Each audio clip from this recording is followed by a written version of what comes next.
Oh, right. The Gate of Heroes. Someone's idea of a joke, making the skyship docks a gated community. You needed a hero's sword to open it. And the kid was on the other side of the gate. Who let you through? Promise me you'll take the book to the rebels. Or I'm gonna steal your ship. I'm not taking that damn book anywhere. And neither are you.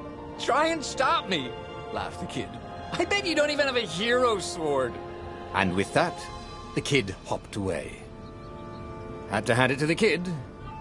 He was an idiot, but he had guts.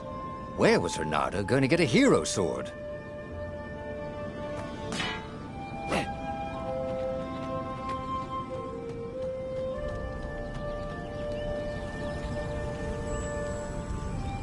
I could forge a hero sword here, but I'm going to need ore.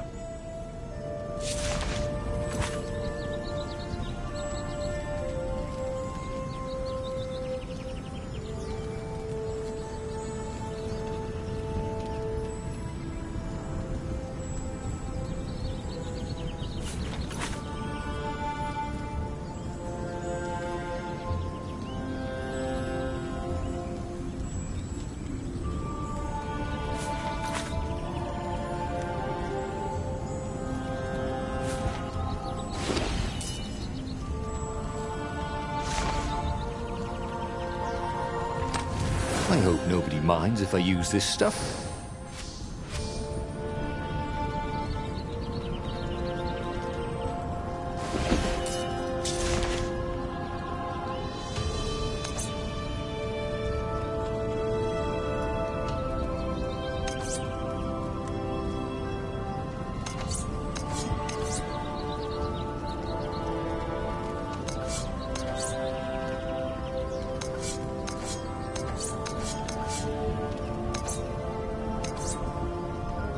A hero sword.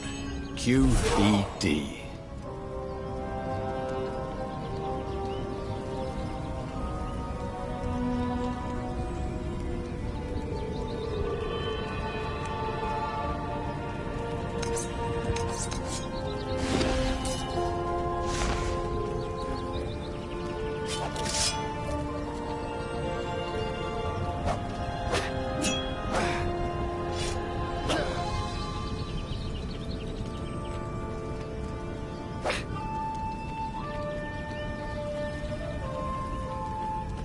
This is what he got for settling down and finding people to care about.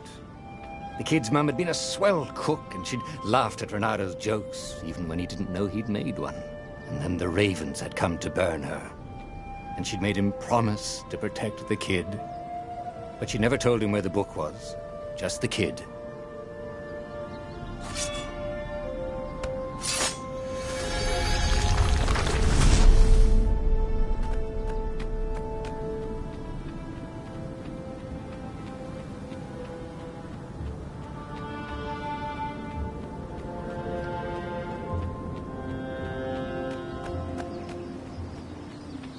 He came up to a ledge. It was too far to jump. There'd been a bridge here before, hadn't there? And there was Peter, giggling at him. How'd you get across? He asked the kid. Where'd you find a hook? I hopped, said the kid. Wise-ass kid. Hey, look out behind you. Cute, said Renato. Oh, ravens.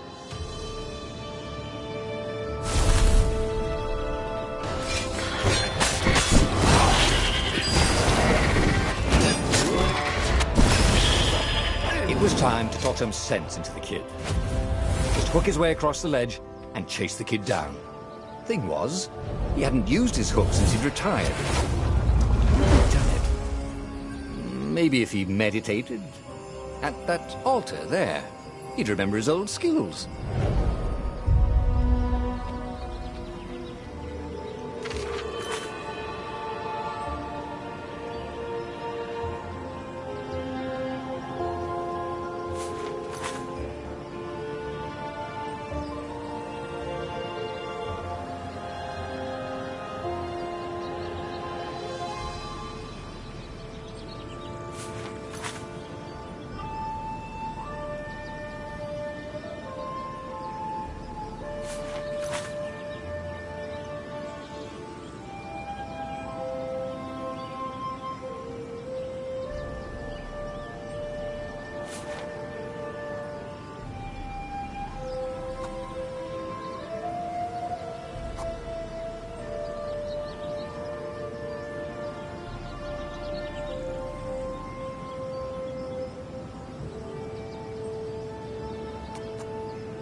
was starting to come back to him. Something you never completely forgot, like how to freeze time when attacking. The more he fought, the more he'd probably remember.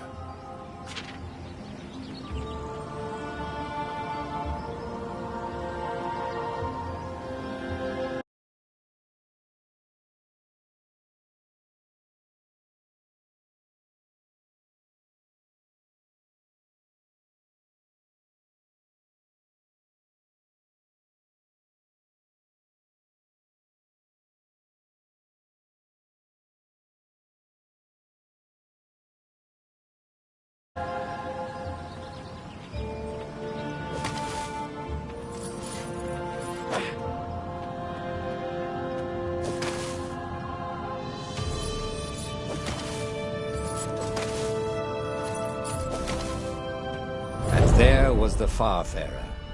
She was the fastest ship he'd ever known. She could do the Kestra run in 12 furlongs. Something told him the kid was about to walk into an ambush. "Stop!" he shouted. "I'm not giving you the book!" shouted the kid, and took off. "No! Peter!" But the kid ran for it, and a goggler nailed him with its eye-beam.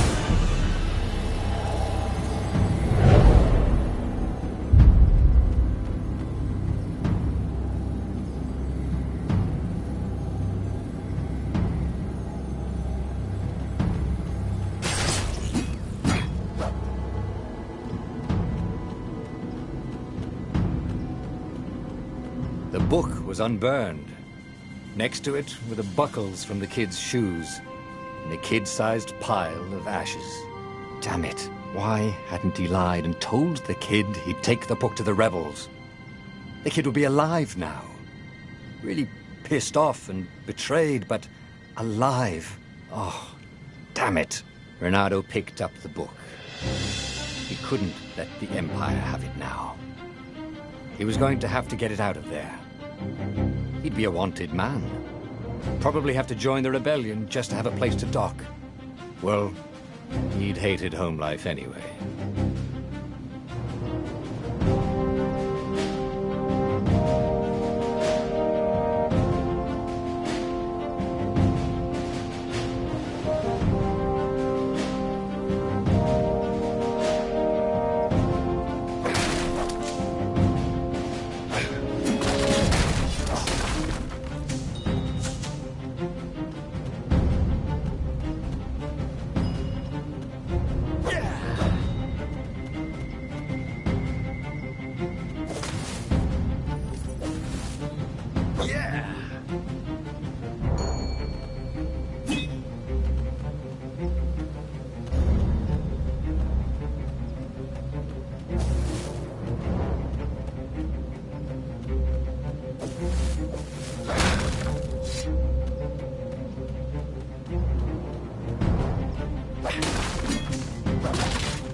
What was the big deal about this book, anyway? Maybe he should open it and find out. All that had been years ago. How many? The war was a blur, and now 3 Raven scout ships were chasing him. "Where are you running, rebel?" cawed the Raven captain over the loudhailer. Renato could see them cranking up their catapults. "Just going out for milk?" Renato yelled back. "Where can you run?" laughed the Raven horribly. Far behind him, another city was burning. The dark cloud above its island was thousands of Imperial ships. The fleet was doing a thorough job. "Take us to the rebel base! I will spare your life!" it called. The entire jury-rigged rebel fleet was only a few islands to the east. Beyond that were only the pillars of heaven, a sea of endless blood-colored tornadoes. The rebellion was out of time, unless Renato could bring a game-changer. Maybe he could. Renato had found out where he could find the pieces of the Sky Ripper, the legendary weapon that had exiled the lost gods. Surely a legendary weapon could win the final battle. On the other hand, his old friend Lapino had sent Renato a desperate message saying he had a brilliant scheme to save the rebellion. If Renato could only rescue him. Renato dived the Farfarer towards the abyss. As he felt the heat of the jet stream, the Raven ships peeled off, not stable enough to follow him down there. Now it was time to choose. Lapino or the Sky Ripper?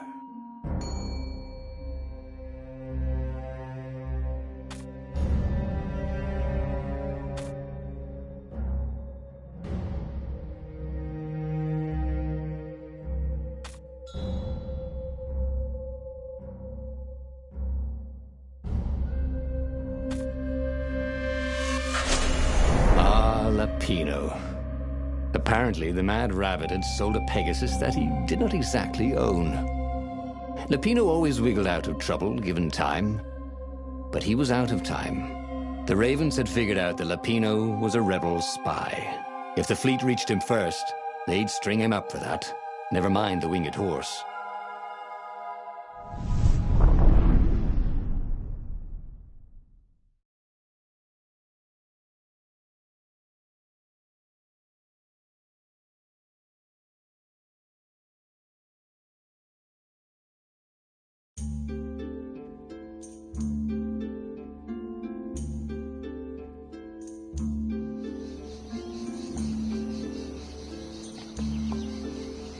Lapino had apparently managed to confuse the judge by arguing that he hadn't actually stolen the winged horse. He'd only sold it. But wait, where was the prison? The village was empty. Had everybody fled the Ravens? Renato's blood was up. He just needed to smash something.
Ooh, sparkly, thought Renato.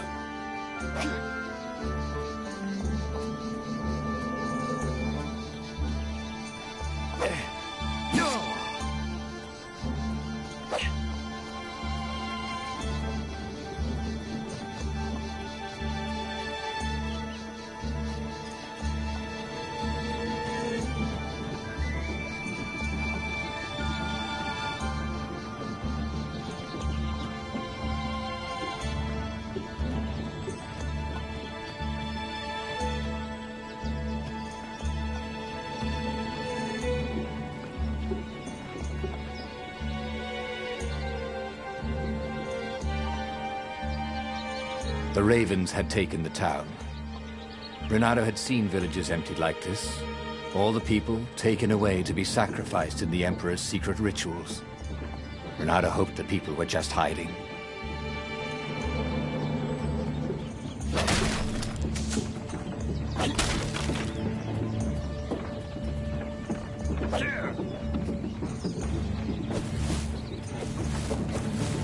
firewalls only let you through if they think you're hot enough.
Can't we just agree to disagree?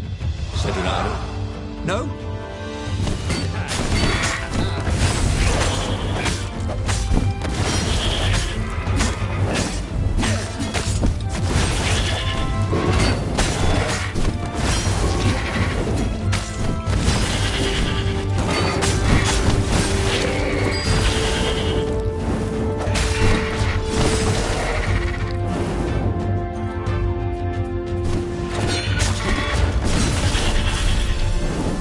Ravens were landing everywhere.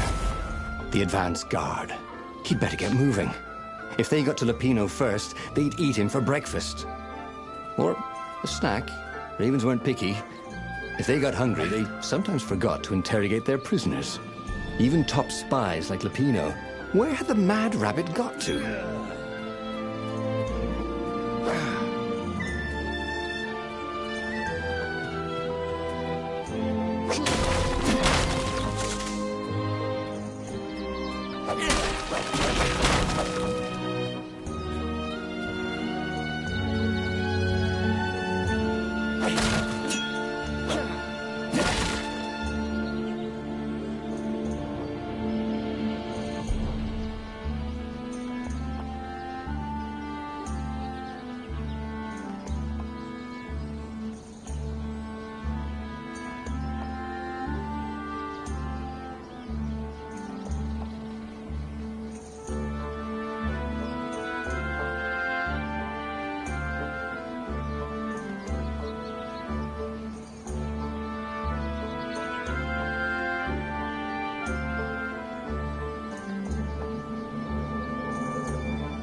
Oh, you shouldn't have.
It was starting to come back to him.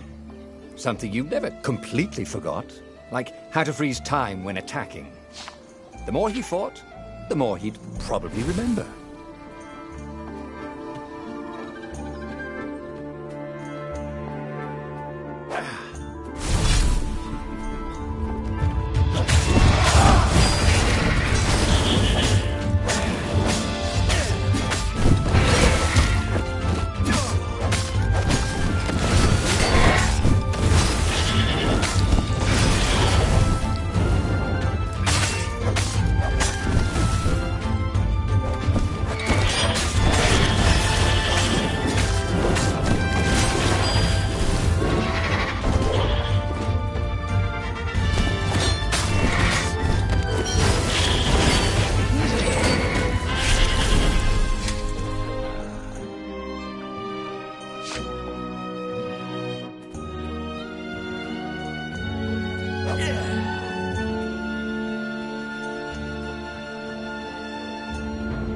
Renata felt a chill run down his back.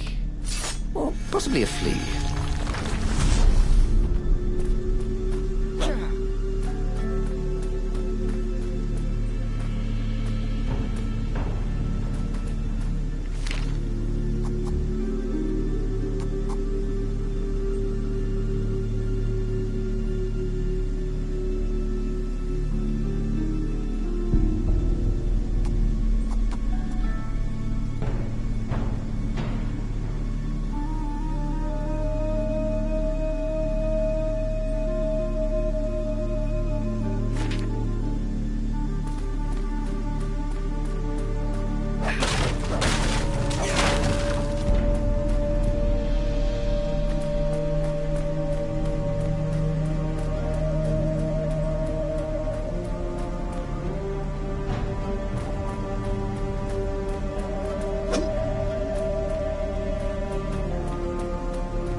Felt ready to take on new powers.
found a Superman issue #1 in mint condition in a jar he'd broken.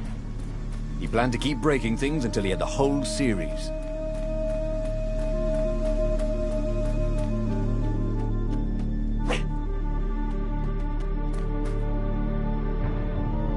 Dirty and bloody, Renato finally reached Lapino.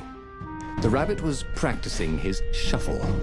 Renato recognized the cards. It was Lapino's favorite deck. Oh, I thought you were in danger. I am. The ravens are coming. Oh, the prison thing. Right, yeah, we see this guard owed me 53 ducats, so we made a deal. They're very reasonable people, actually, for weasels. Now, I got a brilliant plan to kidnap Zenobia. We capture Zenobia, we find out what she knows, and that's the whole war right there. Easy peasy, lemon squeezy. Capture the Emperor's greatest general, who also happened to be a deadly sorcerer and, oh, his only daughter? That would be worth it. On the other hand, he could still get to the core of the Sky Ripper, even if he couldn't get the whole thing. It must have great power. To make the Sky Ripper, the transcendent Emperor had wrapped an armature around the eye of a god. Renato had already let that armature slip away to save Lapino's life. But even its core, the eye torn from a god, surely they could fashion a great weapon from that. The core of the Sky Ripper? Lapino's excited. That's an actual thing that we could just go and get. You've been busy. He sure had. Renato told him all the things he'd been up to. Soon they got to talking about old times, about wages they'd won and lost, and scrapes they'd barely got out of. It was good to be back with his friend. Renato grinned. He had a very good feeling about this.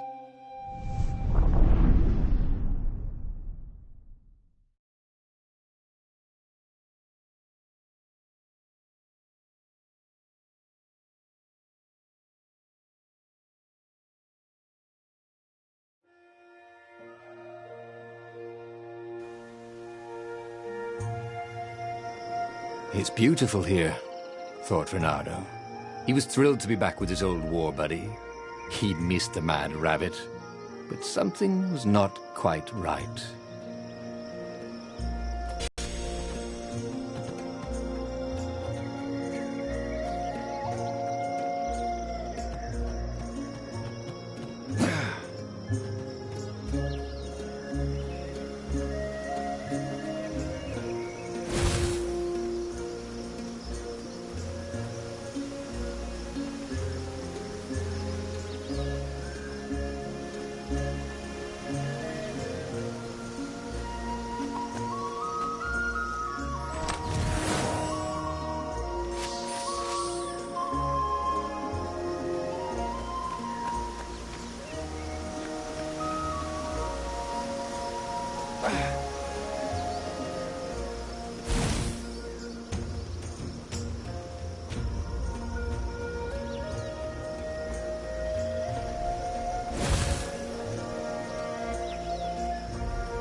Who needed bridges anyway?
There was a cat in this one. And something useful.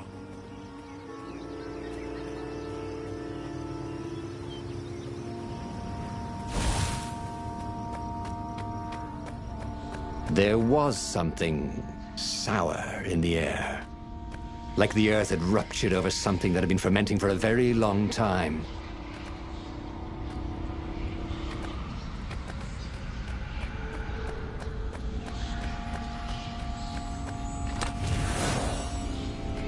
I wonder what I could make with all these sword crafting materials, thought Renato.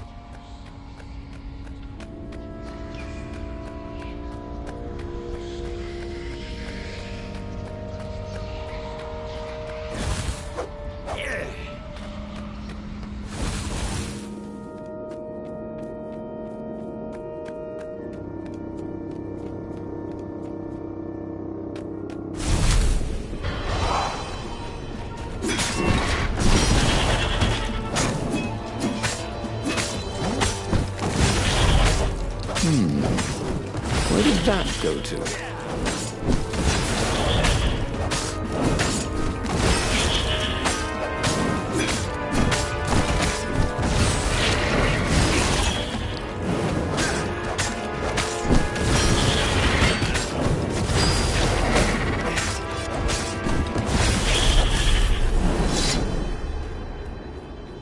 Renato felt wrong all over.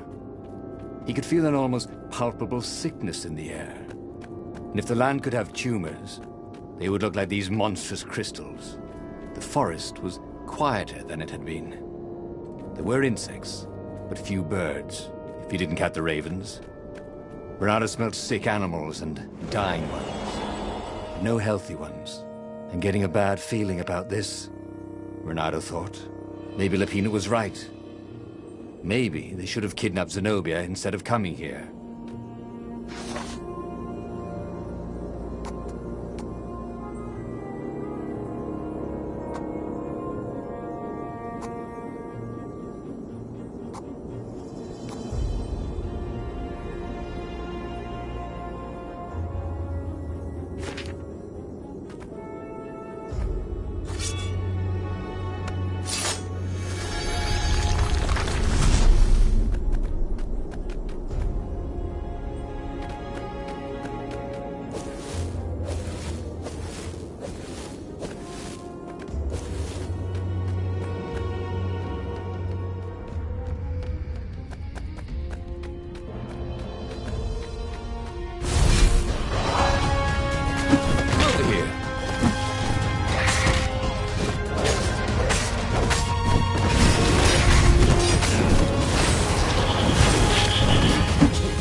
Renato was remembering all his old tricks, and some new ones. Now, he really ought to ask for a raise.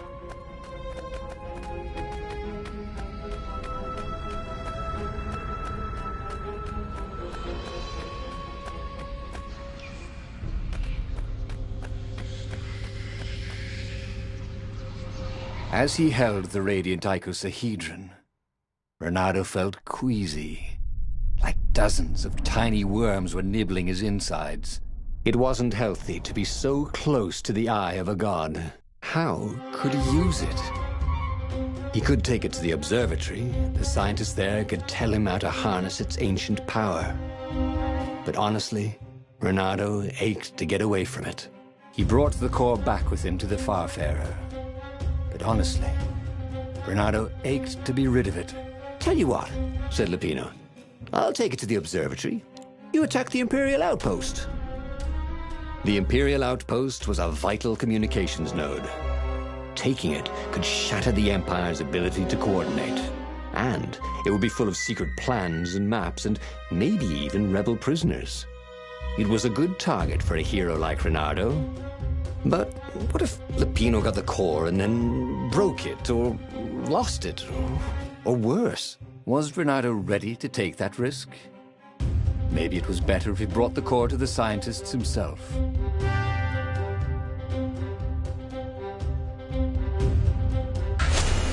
Lapino was a touchy rabbit. Renato knew that.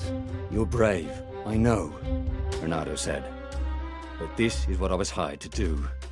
At least let me run ahead and warn the scientists you're coming. So, Lapino was intent on being a hero, just like him.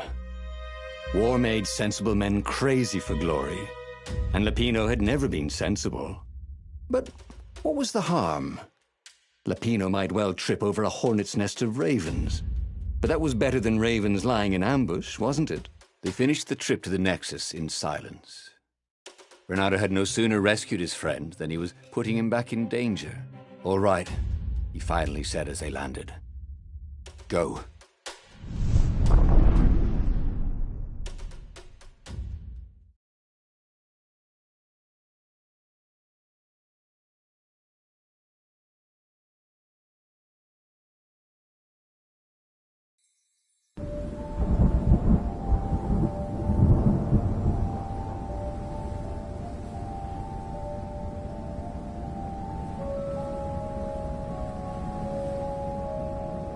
As Renato watched Lapino vanish on the horizon, he could feel nausea building in him. He felt ill. Would his knees really be aching this much? But how could he have handed the core off to Lapino? That was a recipe for disaster.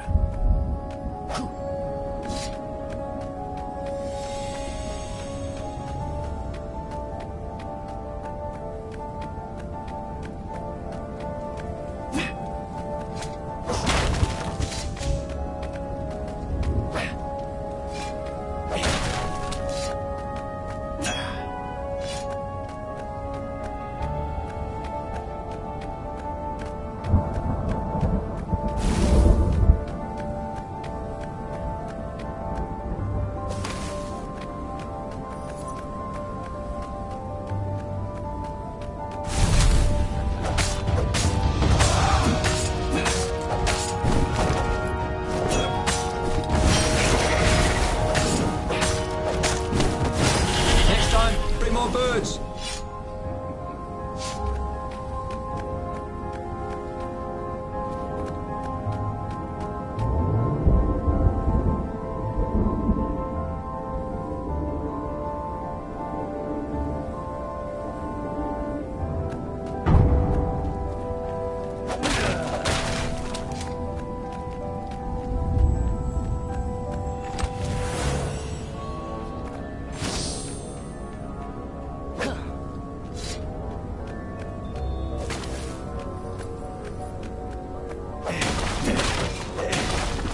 Renato felt like he was ready to learn new things.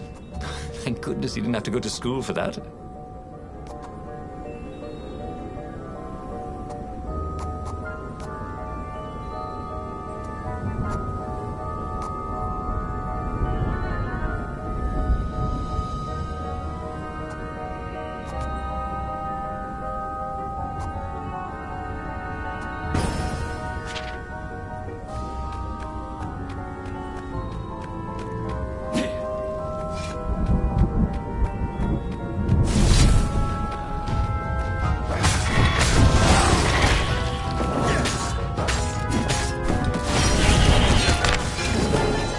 The goat. Take the goat across first, Renato thought. But it was too late.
Bernardo felt worse.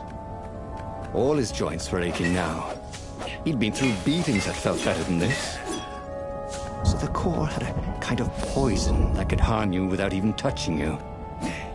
That's new. Well, it had power. The rebellion needed something with power. And how was this any worse than a sword wound? Well, a death by sword was sudden and fair. This was just squalid. A piecemeal death, like old age.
Bernardo had given up in the Skyripper's armature to save his friend Lapino. But without its armature, Skyripper's core was a deadly poison. A crafting bench. Bernardo wondered what he could make with it.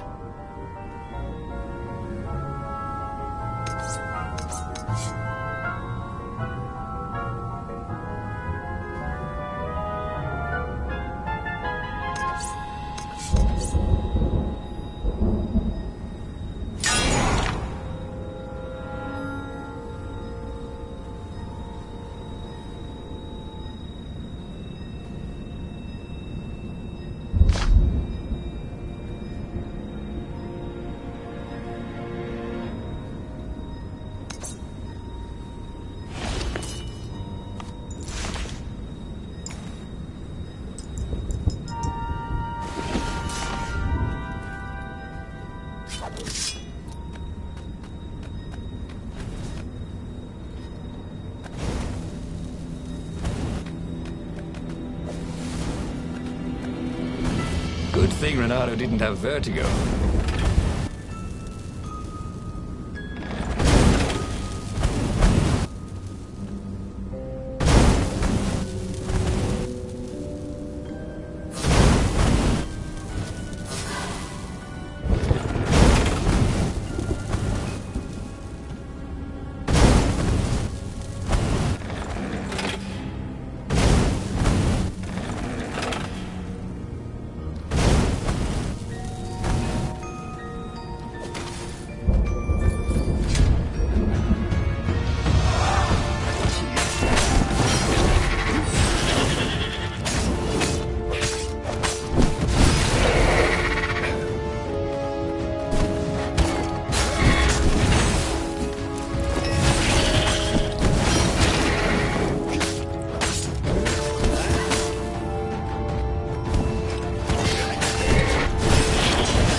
The way they stayed back and lobbed pain and death from a distance.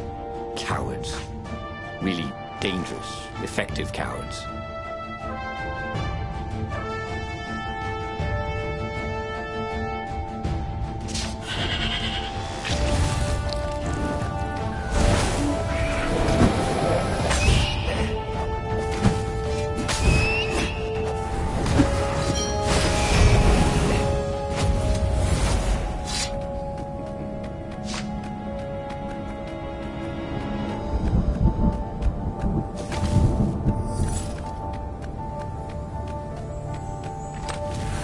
This chest was filled with reprints of the entire Sandman series.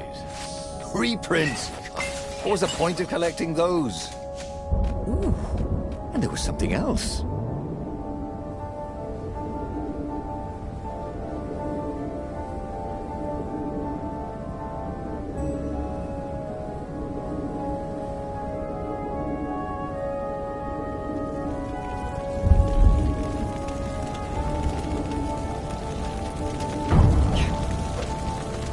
wasn't his fault.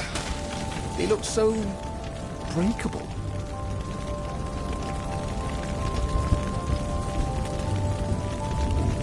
The observatory was a burning hulk.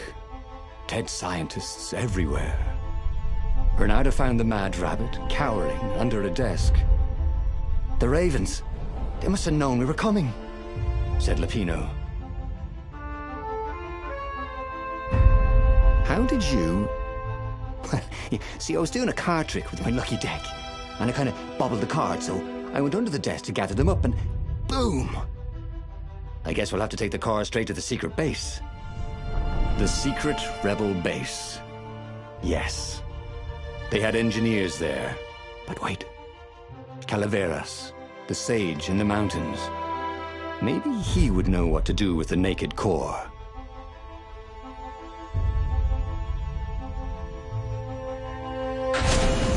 The core was killing him. He needed help. The sage, Calaveras, had given him the maps to find the armature and the core. If anyone knew the true name of the Transcendent Emperor, if anyone knew how to assemble the Sky Ripper, Calaveras did. If anyone could heal Reynardo and render the core safe, at least to its bearer, surely it was he.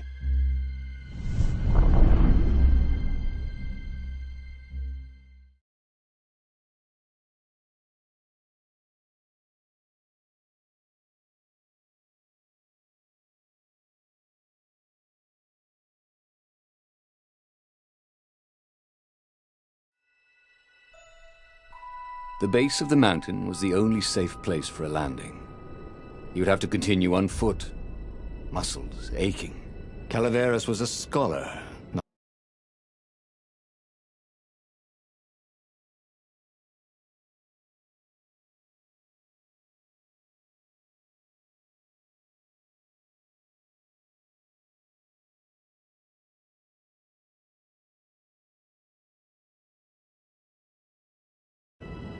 Could he really save Reynardo from the poison radiating from the lost god's eye he was so recklessly carrying?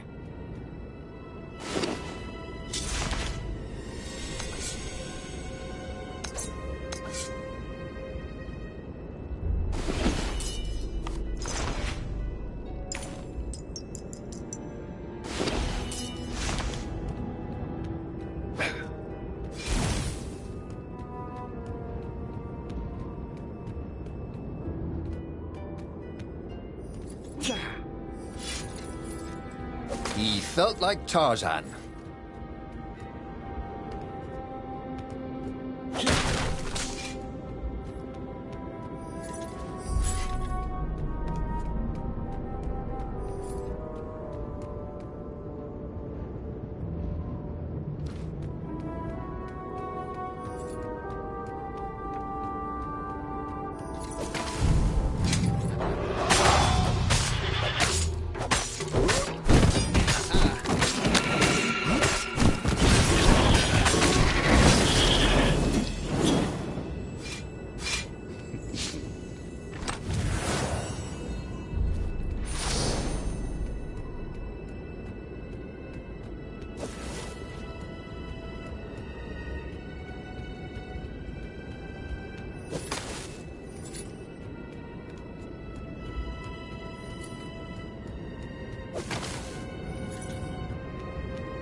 Want to hook up?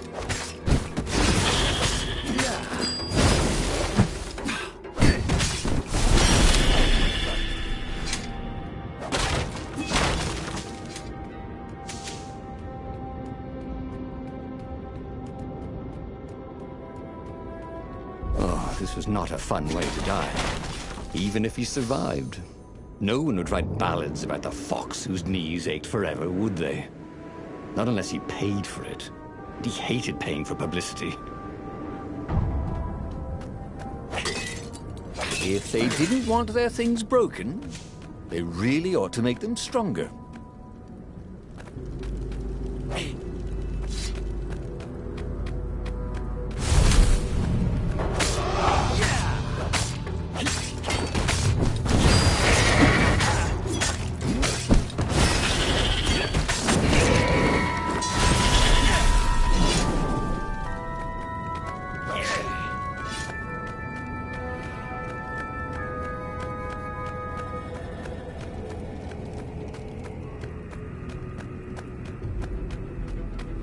Hero wall. Hero sword. Ice wall. Ice cube.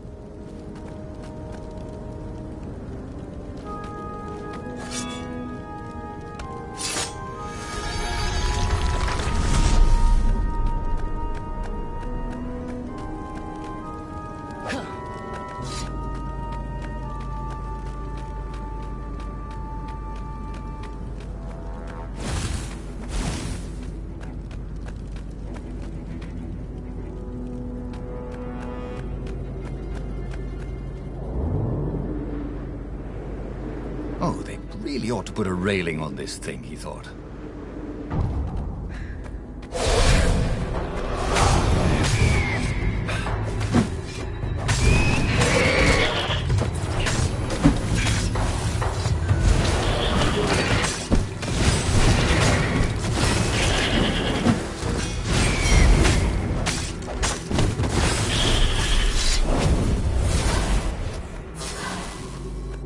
It was chilling walking through the living mountains. There was always noise up ahead. Insects, birds, the croak and flutter of ravens arranging ambushes. But close by, there was only the breeze and the trickle of melting snow. As if every living thing was holding its breath for his poisonous burden to move on.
Bernardo felt a little better.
A lever?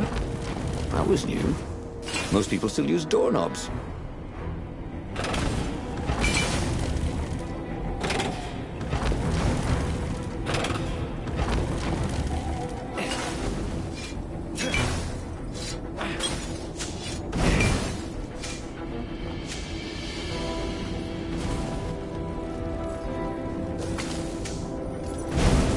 Time was running out for the rebellion. They might already be fighting the Imperial fleet. Everything hinged on Calaveras' ability to turn an exiled god's eye into something deadly.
good to practice your moves, thought Renato. Keeps you limber.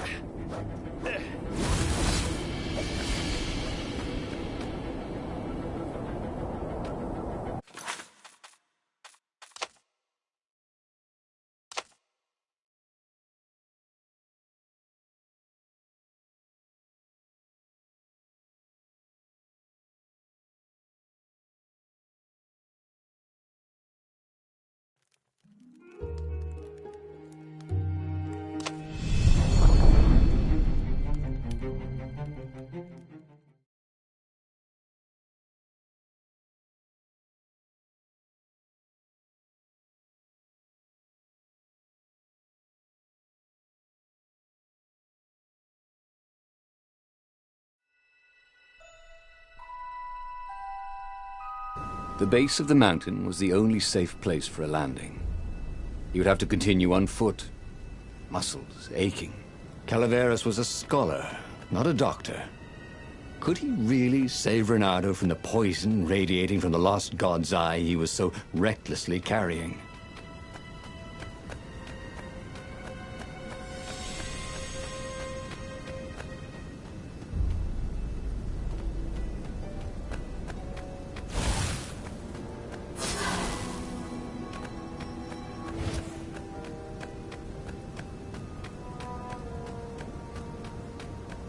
What was really fun was hooking yourself onto a moving ship. Oh, this was not a fun way to die. Even if he survived. No one would write ballads about the fox whose knees ached forever, would they? Not unless he paid for it. And he hated paying for publicity.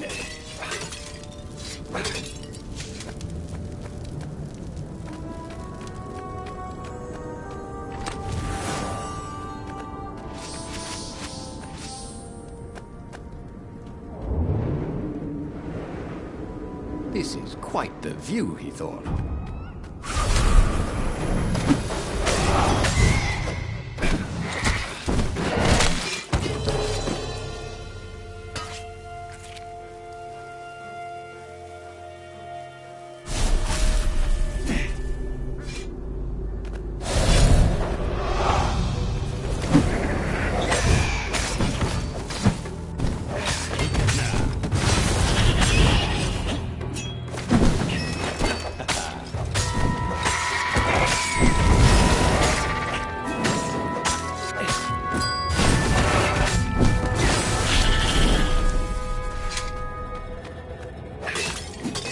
It was chilling walking through the living mountains. There was always noise up ahead. Insects, birds, the croak and flutter of ravens arranging ambushes. But close by, there was only the breeze and the trickle of melting snow, as if every living thing was holding its breath for his poisonous burden to move on.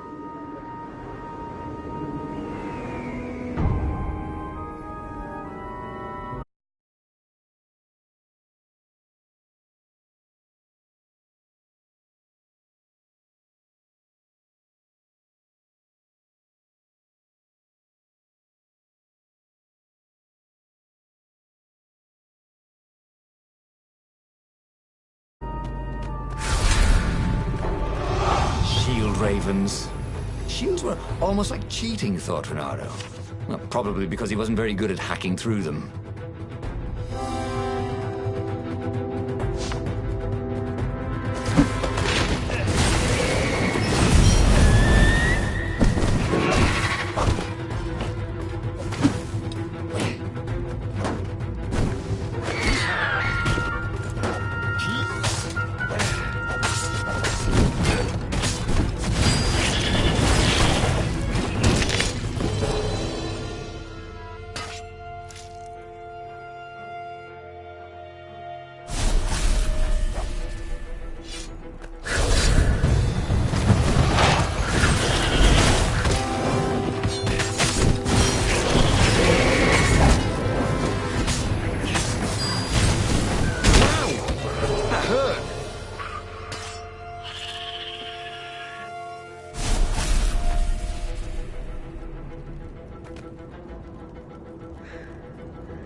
thought? I'm the hero.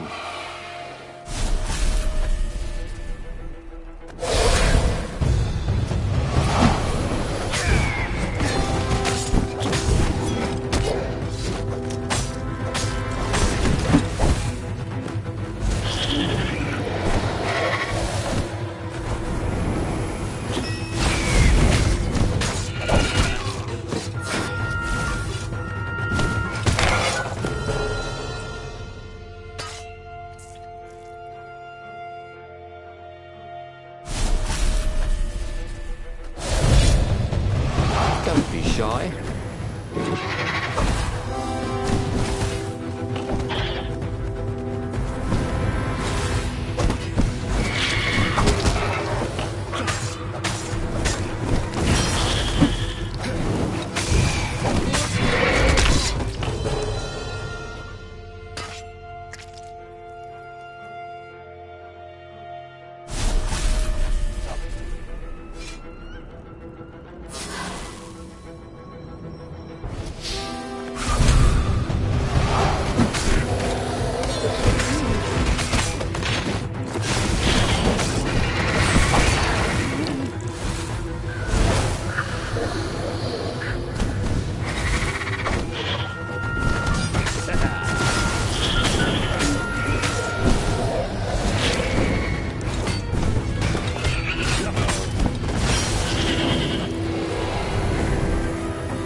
His tailor was going to charge for all the holes in his clothes.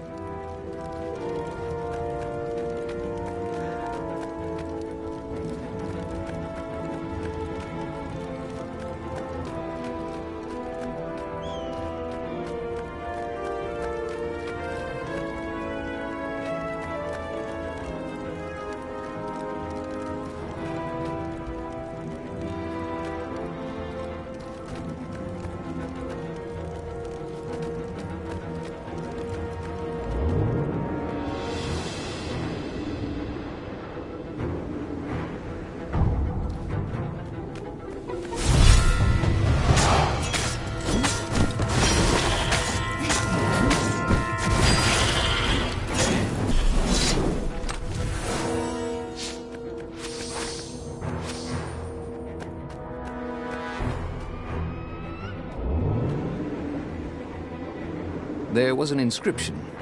Praise the sun.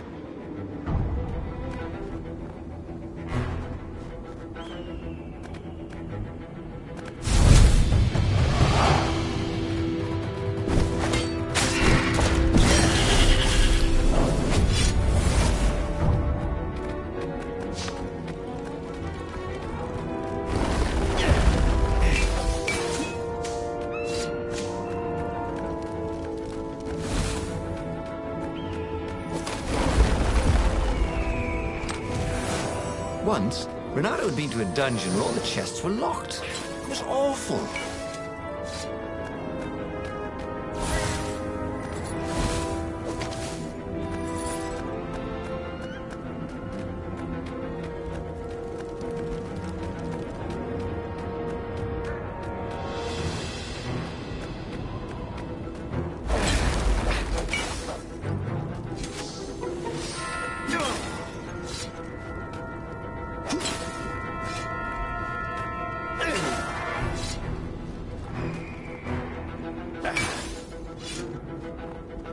There had to be something useful in these things, didn't there?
What else could you hook?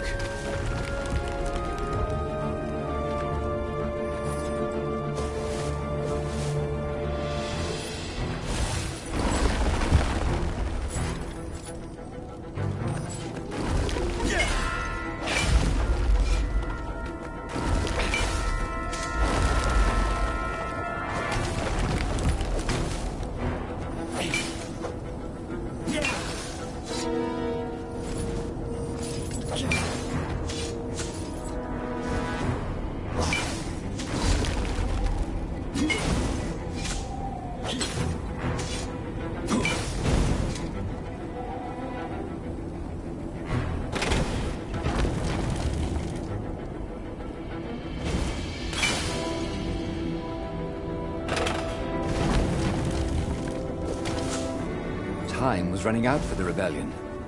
They might already be fighting the Imperial fleet. Everything hinged on Calaveras' ability to turn an exiled god's eye into something deadly.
The base of the mountain was the only safe place for a landing. He would have to continue on foot, muscles aching. Calaveras was a scholar, not a doctor. Could he really save Reynardo from the poison radiating from the lost god's eye he was so recklessly carrying?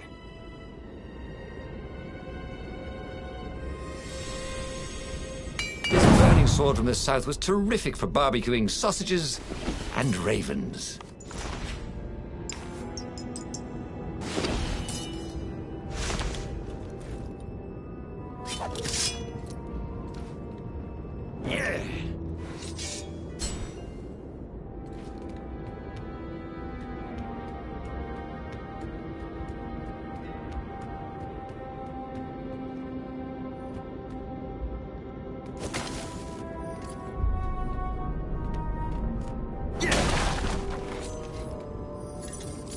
That was always a rush.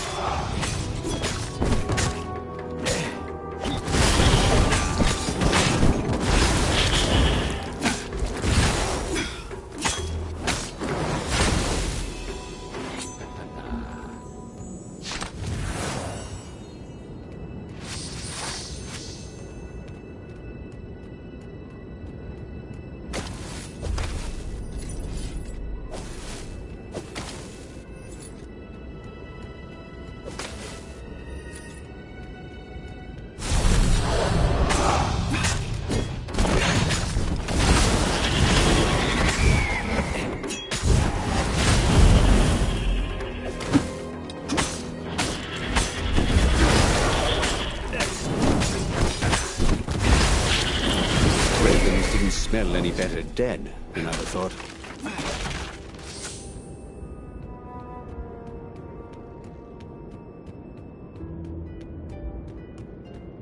this was not a fun way to die. Even if he survived. No one would write ballads about the fox whose knees ached forever, would they? Not unless he paid for it. He hated paying for publicity.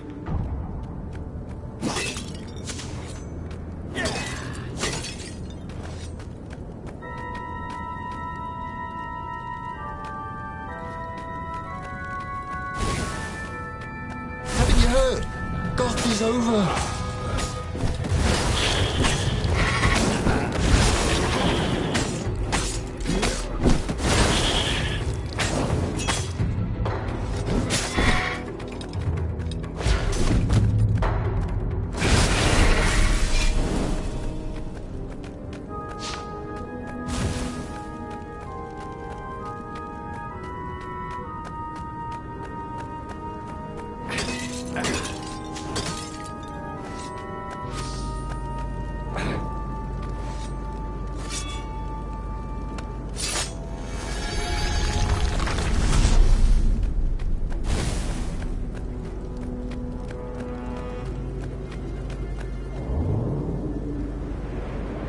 This was definitely better than pulling yourself up in a bucket.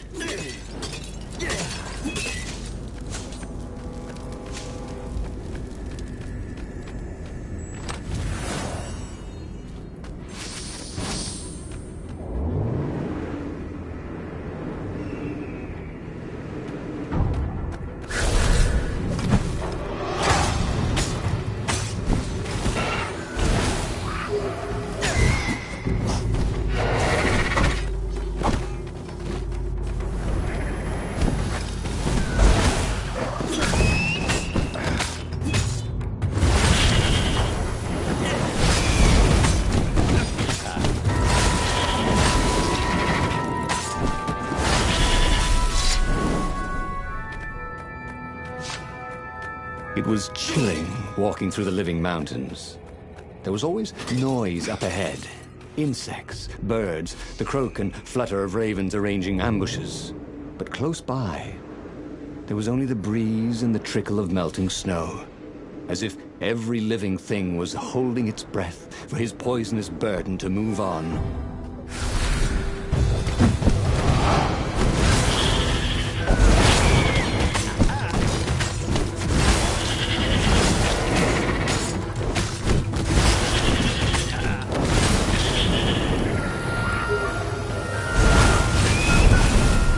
Bernardo had learned so much about... Ooh, what was it again?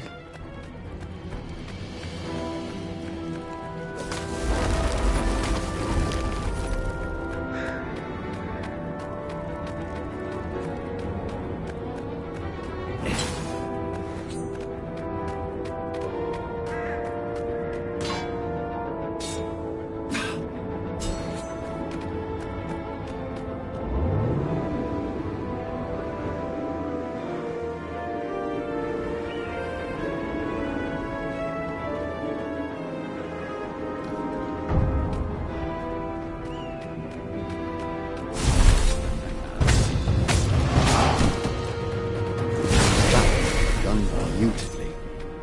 Where was a bard when you needed one?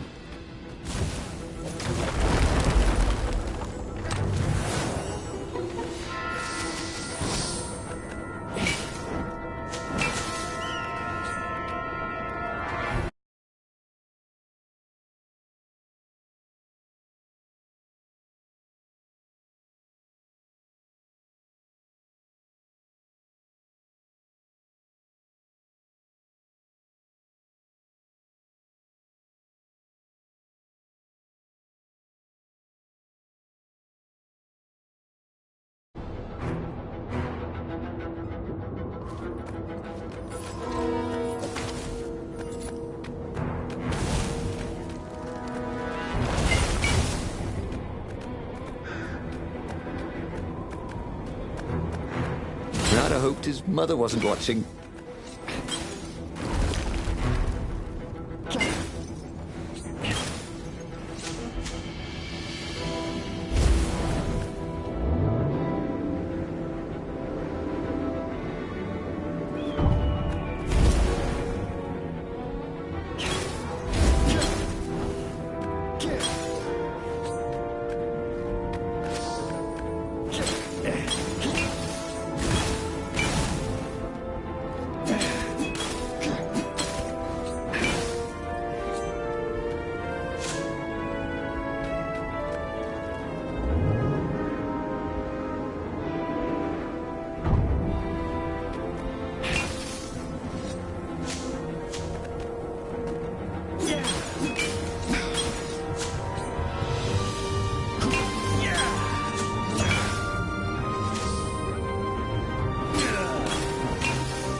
time was running out for the rebellion. They might already be fighting the Imperial fleet.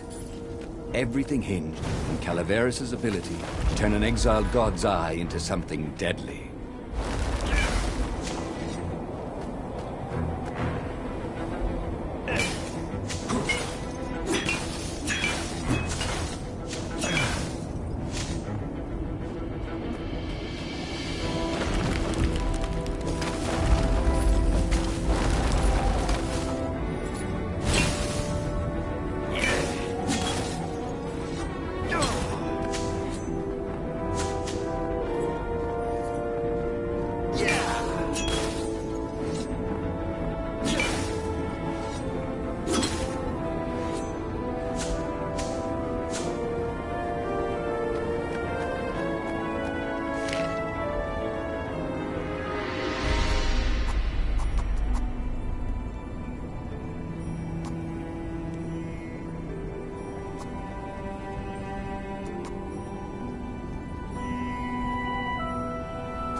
The core! Splendid!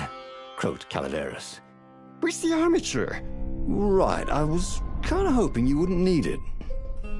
No, I don't. It's just a professional interest. We've got much better prismatics than the old TE ever did. So Calaveras was an arcane engineer.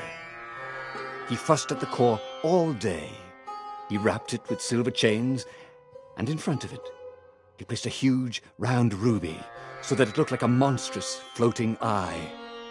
So, what is it? Yeah, I call it the oculum. It's my very first death ray. And it won't poison me? Oh, no, it's completely safe now. Anything I should watch out for? Yeah, try to avoid pointing at any mirrors. As he loaded the oculum onto the Farfarer, Bernardo was a little concerned about Calaveras. People who were utterly sure of themselves, he had found, were either experts or horribly wrong. Or both. But Bernardo only needed to fire the oculum once. He only needed to destroy one ship, the Emperor's ship, and the war was over. Bernardo plunged into the Imperial fleet. He felt the oculum humming. He no longer felt sick. This was going to be fun. Or at least, it was going to be over.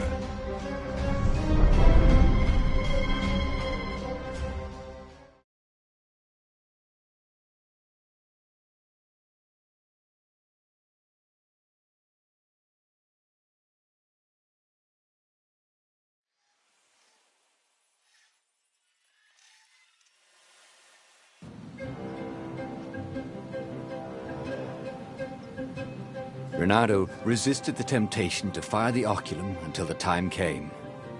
He could sense its arcane energies yearning to escape the sage's wrappings. But it wasn't eating him alive. So that was a plus. He felt good about himself. He'd saved a friend, he'd helped the rebels, he'd relied on himself, but he'd listened to others. He felt like the right sort of hero. Wise, yet decisive. Calaveras had been so sure it would work. Maybe he could fire it just a few times. No harm in that, right? But only when he absolutely needed to.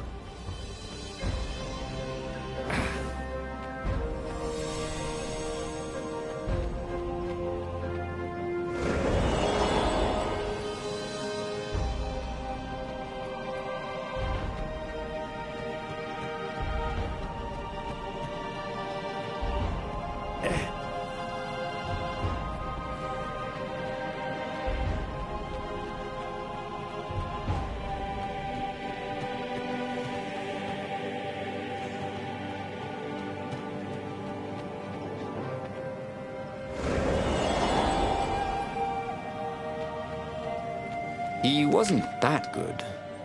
Yet.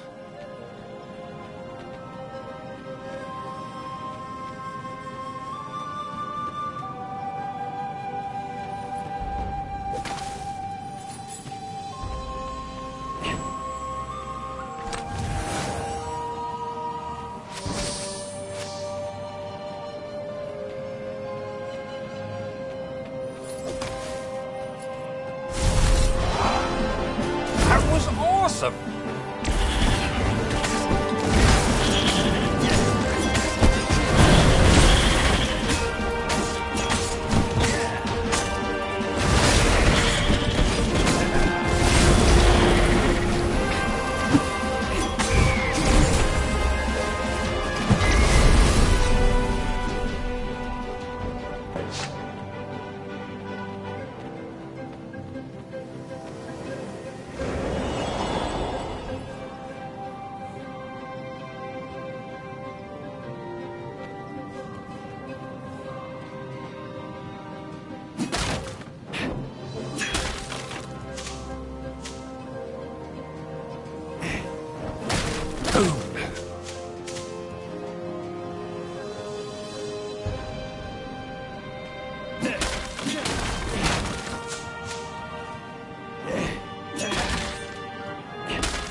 Renato wondered idly if people who had built these poles had really, really long tentacles.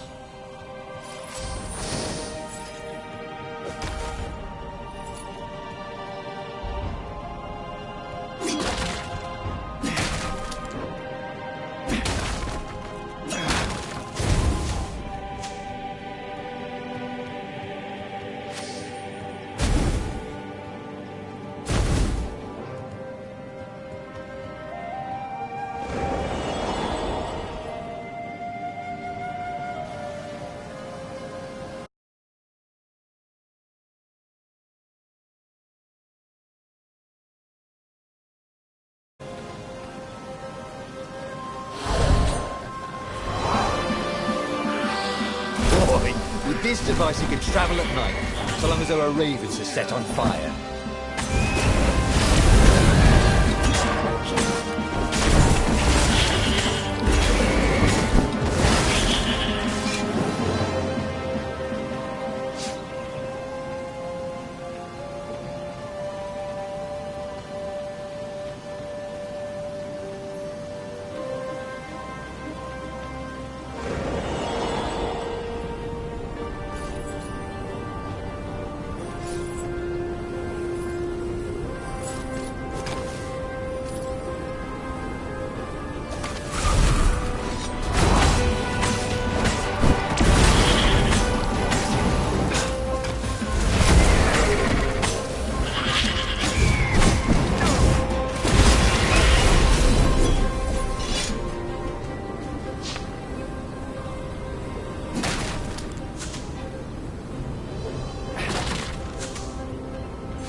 There was an inscription on the platform.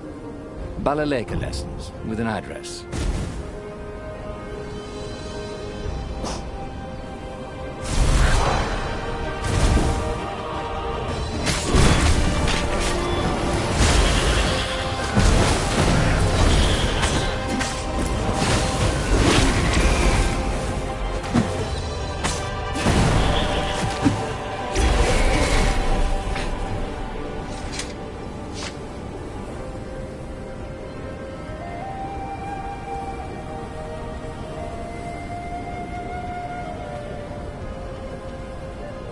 Renado's arm was getting tired. The core was no longer eating at him, but he still felt weak. His stamina was shot. But he had the oculum. When the ravens swarmed him, it would sometimes fire its death ray. It seemed to be warming up too, firing more and more often. Maybe he should let it cool off. He decided to stop using it entirely.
actually.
Odd. The oculum was still hot to the touch. He almost thought it was getting even hotter. Well, that was ridiculous, of course. Anyway, he'd only to fire it one more time, and then he could chuck the whole contraption into the abyss. And the Emperor's ship was now in range. Bernardo squinted. He could make out the line of ravens protecting the ship. Zenobia in front, conjuring. And on the deck, yes, that was His Imperial Majesty, pacing in his golden armor. Bernardo lined up his shot and fired. Caught in the beam, the ship burst into flames. The ravens and Zenobia exploded. The Emperor, too, exploded. Bernardo waited for the beam to stop, but it only got brighter, and the oculum hotter. Frantic, Bernardo pulled the oculum towards the abyss. The ruby burst into flames. The shiny metal casing glowed, then melted. That was good. Now the core could cool off, right? Bernardo ran. The blast incinerated him instantly, along with both fleets. The shockwave could be felt across all Erda. That winter, with neither Empire nor rebels to rule them, the islands slid into banditry. And so began the Second Age of Darkness. That was weird. He could have sworn he'd just died. Instead, he was on the Farfarer, sailing away from Ubar. And it was still burning. He'd fled burning Ubar years ago, hadn't he? And now he was back there. Had all those years fighting the Empire been nothing but a vision into the future? A useful vision if it was true. He'd learned something. The core was powerful, but dangerous if used improperly.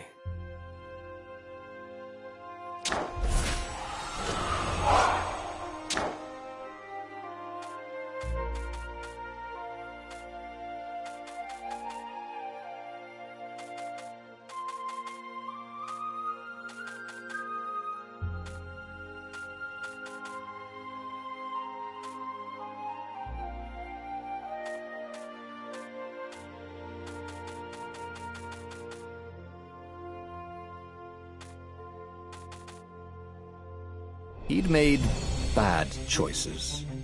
But now, when the real battle came, he wouldn't make those choices. He wouldn't make the same mistake twice. The book's pages began to flip backwards, towards the beginning. And he realized that his adventure was just beginning. The clouds parted over the Isles of Boreas. It was time to choose. The rebellion was in trouble. Ravens were scouting for the secret rebel base. They needed a game changer. Pieces of the Sky Ripper had surfaced. Bernardo knew that using it could go catastrophically wrong, but he was sure he could figure out how to use it safely. Also, a temple had risen out of empty desert. The Emperor had brought the Sky Ripper pieces up out of ancient burial by his obscene rituals. Could this be where the Iblis stone was hidden? Someone better get it before he does, thought Reynardo. On the other hand, his old friend Lapino needed rescuing. Lapino was no game changer, but could Reynardo really leave an old friend to the Ravens?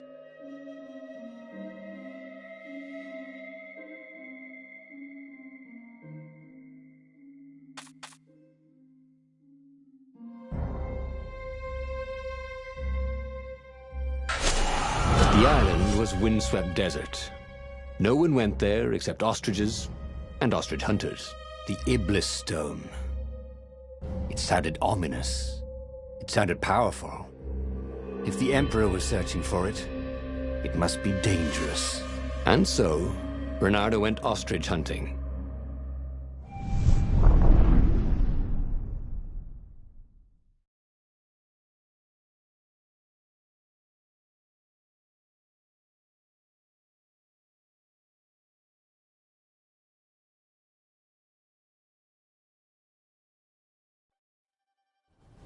Every child could sing verses about the Sky Ripper, but ancient codices held hints of other things.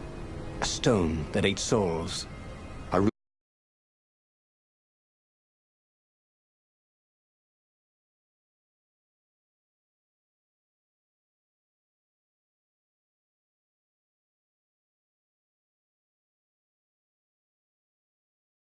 Blood. A jewel only a righteous man could give away. Were all these things the Iblis stone? Long hidden in a buried temple? Another ancient item that was only resurfacing now?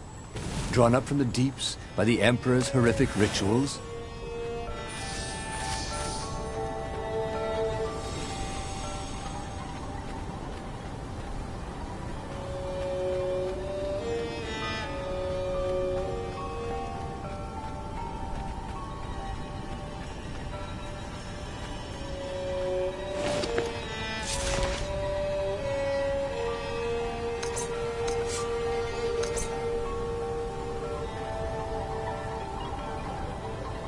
This sword from the frigid north was really useful for making popsicles and birdsicles.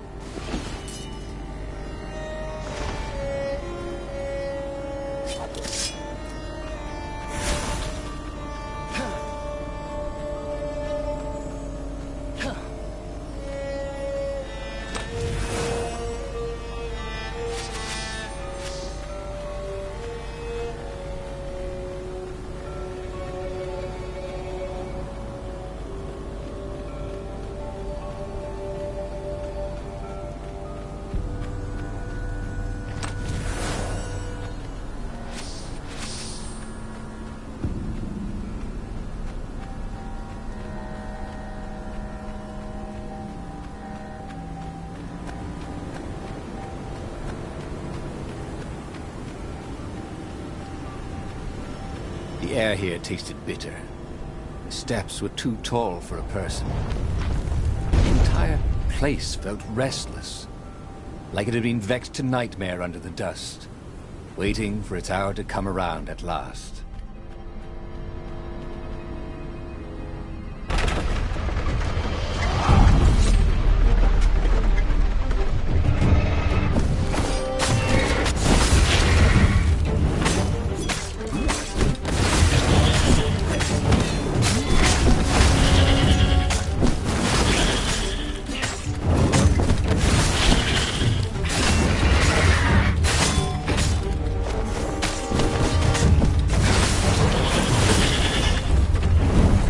Ravens were already here, cawing in frustration. They were still searching for a way in. Good. Then he hadn't come too late.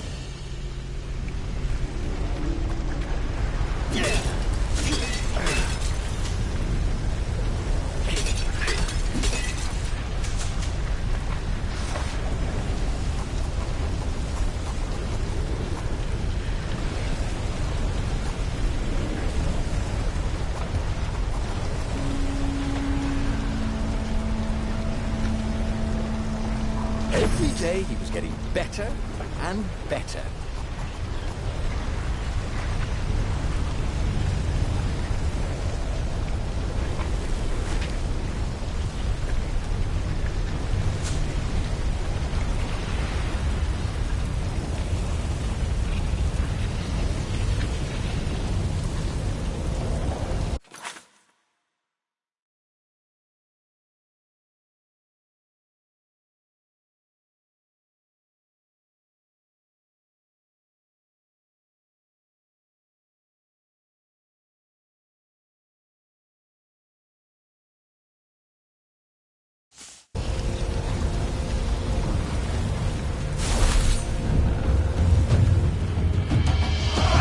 Can I borrow that?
Bernardo, smash!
Wait, what? How was he outside? Hadn't he taken an elevator into the depths of the Earth?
I'm sorry.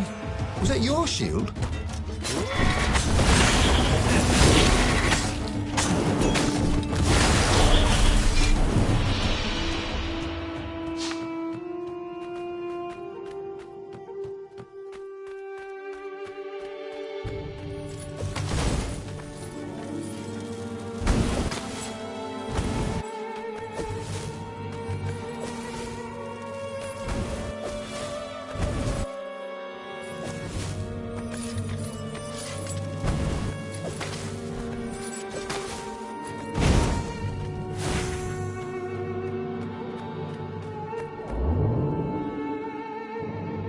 Renato wondered what would happen if he jumped.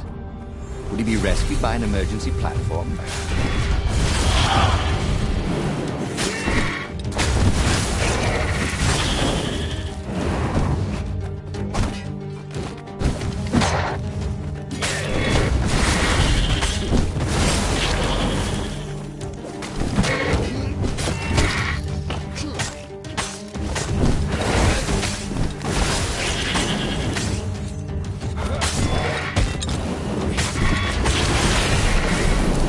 Already, Renato knew more than he ever had. But about what?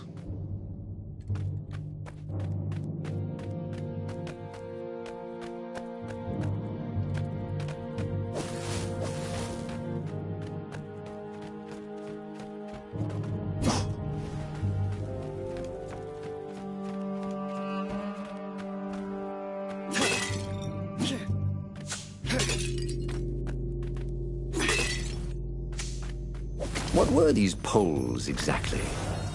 Parking meters from the time of the lost gods?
How could a temple to Iblis still even exist?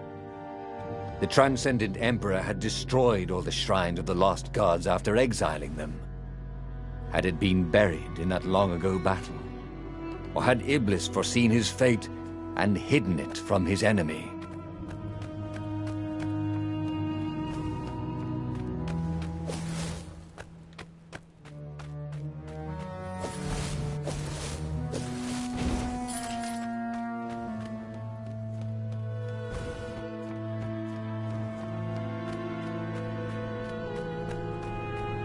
Open, says me.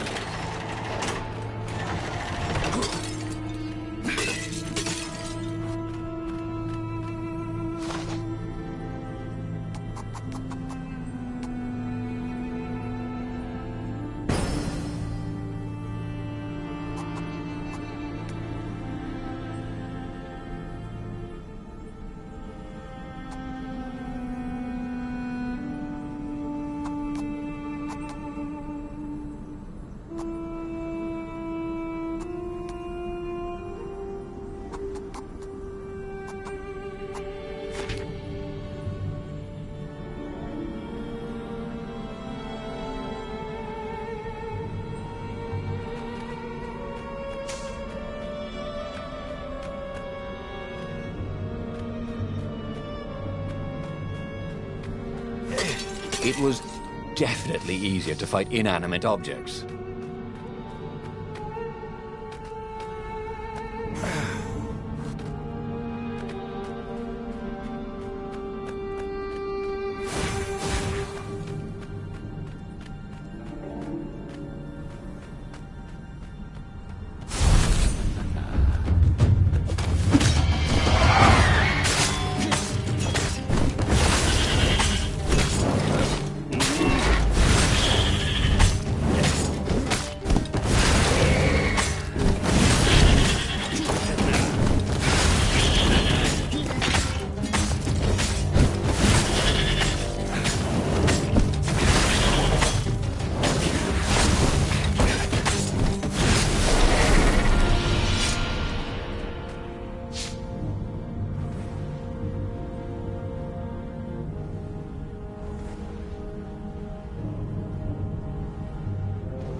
The Ravens, at least, could not get past this point.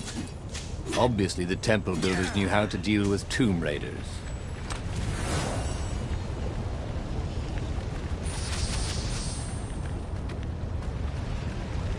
He knew the known knowns, and even some of the known unknowns. But he didn't know the unknown unknowns. You dig?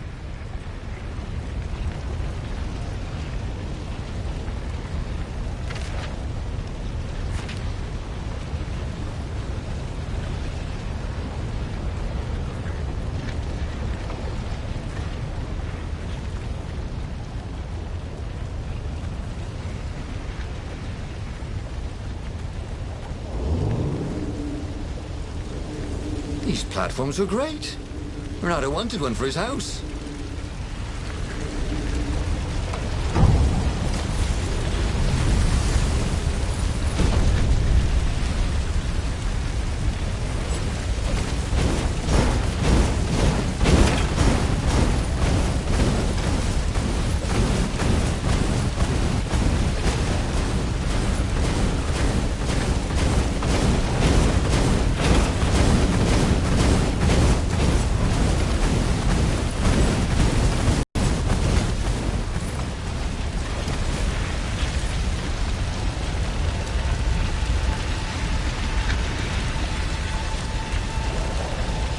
It was a stone.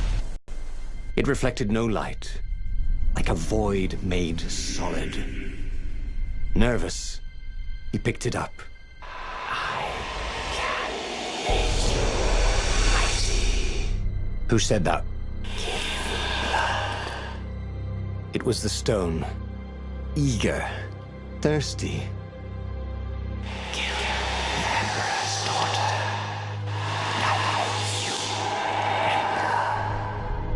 That seemed tempting and terribly wrong.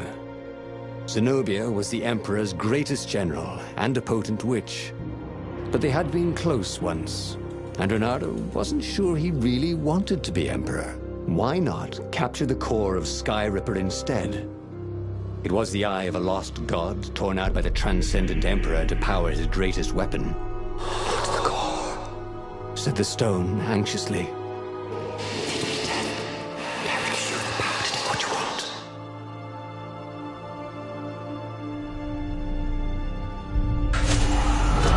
Listening to a talking rock? Ah, but the rock had a point. If the stone could truly turn him into a powerful warrior, he could defeat the Emperor with the very weapon the wicked old toad had sought for himself. To be a hero, you had to sacrifice old friends sometimes, especially when they'd become enemies.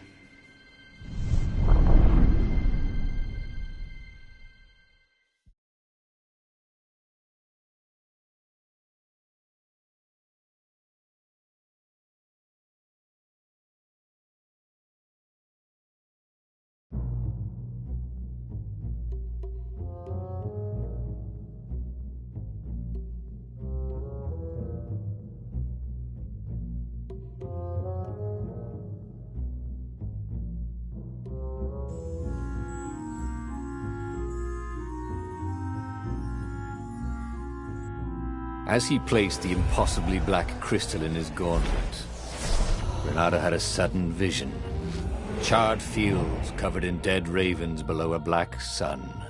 Was it the time of the lost gods before the Transcendent Emperor? Was it the future? Feed these souls, it whispered. Take the power. He could feel the stone's hunger for souls, its thirst for blood. All right, I get it. This was going to be interesting.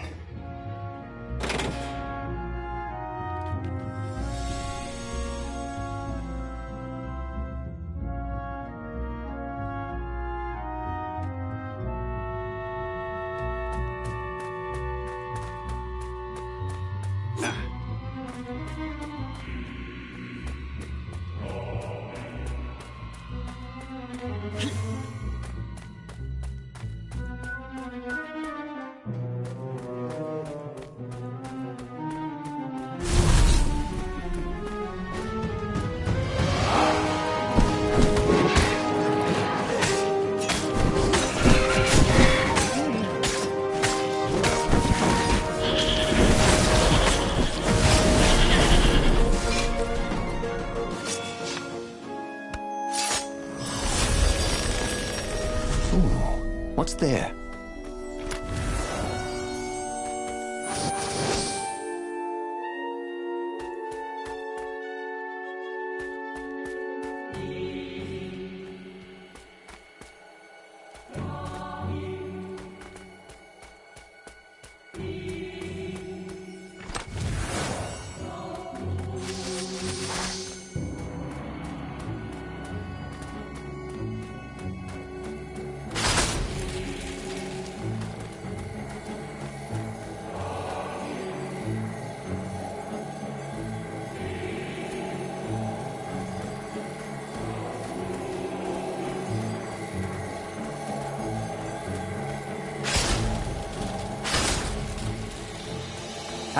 Bet you never saw that coming.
Zenobia was waiting for Renato. She was alone, confident as always. Fire danced at the tips of her claws. Are you here to surrender? She seemed as cocksure as he felt. But she didn't know he had the stone. And I've missed you too, love. He chuckled. She spotted the stone and bolted without another word.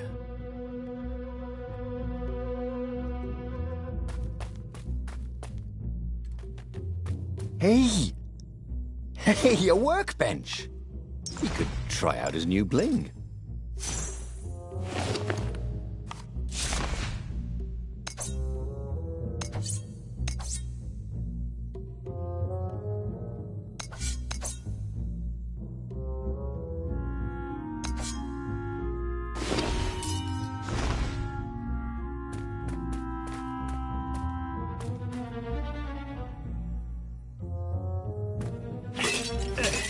Of all the artisans he was creating employment for.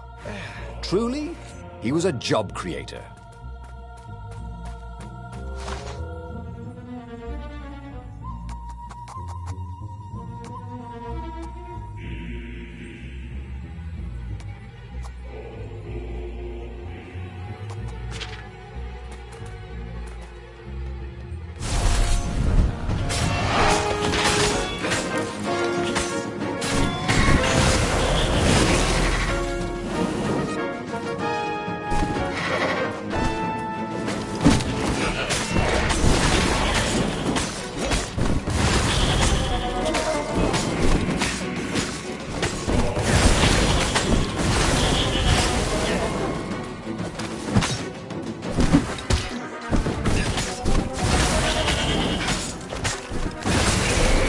The ravens on Zenobia's island were no match for Renato.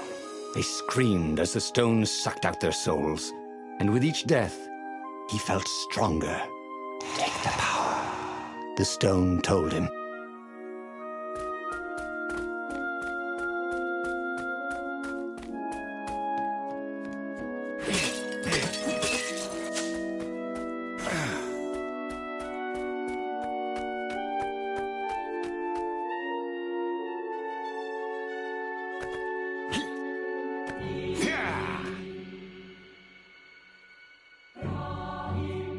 Finally, Renato caught up to her. He had never seen her scared before. At school, she'd been the determined, brave one. Now her eyes were wide, frightened. He didn't like seeing her this way. Kill her, whispered the stone. You cannot win your rebellion without it. Please. No, said Zenobia. Not that way. Oh, they had been so close once. Could he really feed her soul to his demonic gem? But if he spared her, he would not get the full power of the stone. Oh, how could he be the hero he wanted to be?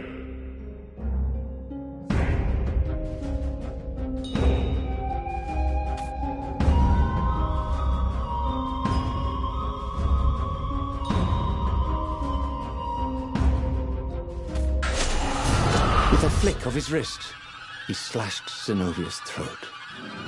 Her eyes widened even more. And then the light went out again. Renato felt amazing. Power was rushing into him like water from a burst dam. Oh, such brilliance, exulted the Iblis stone.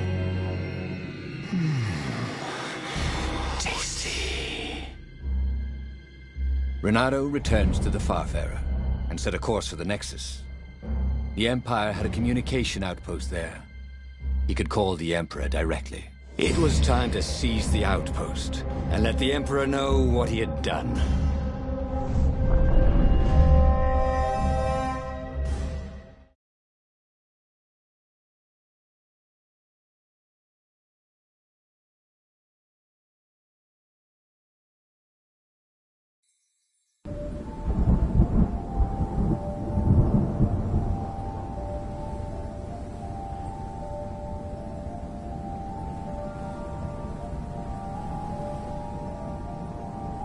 The Nexus was beautiful. He'd never realized how beautiful. Everything glowed. The wind was so sweet, the sun so soft, the stones so warm, the black raven feathers. Black feathers. Suddenly, his eyes are filled with them. He's falling through smoke, under a dead sun. A voice calls him home. Is this a vision? Whose? Is this the time of the lost gods? Or the future? No matter. What mattered now was killing his way to the Imperial outpost and challenging the Emperor from there.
Smashing things was fun.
That ought to be enough for a proper sword, he thought.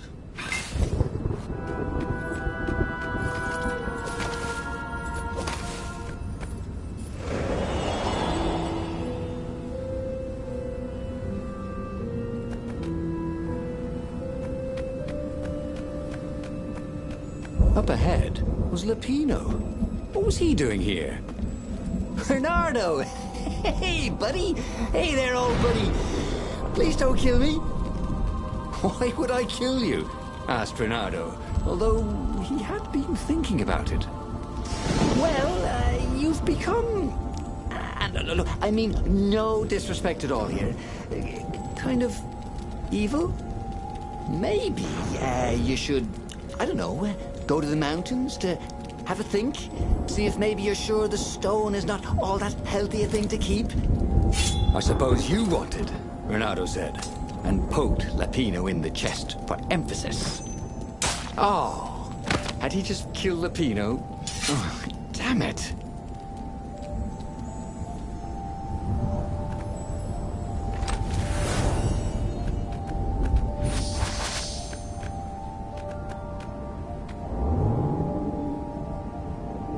This would be the perfect place for a tic-tac-toe board.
Renato rampaged through the Imperial outpost like a water buffalo to kill the Farspeaker Toad.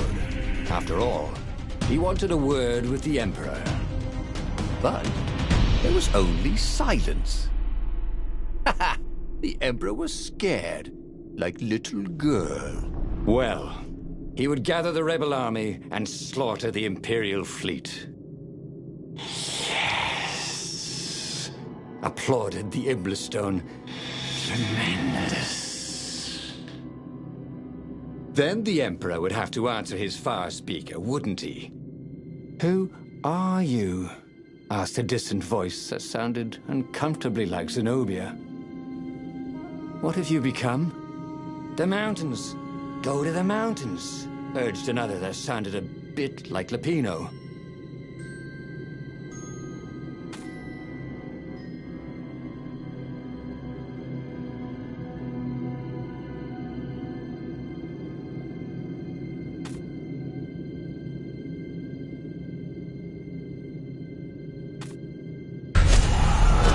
Called the Rebel Council to let them know to gather their forces. Then he killed the Farspeaker Toad. Why? Oh, because to make sure his sword was sharp. Oh no, that's awful. So no one else could use it. Yes, that's it. Then he set off for the ruins and the secret rebel base.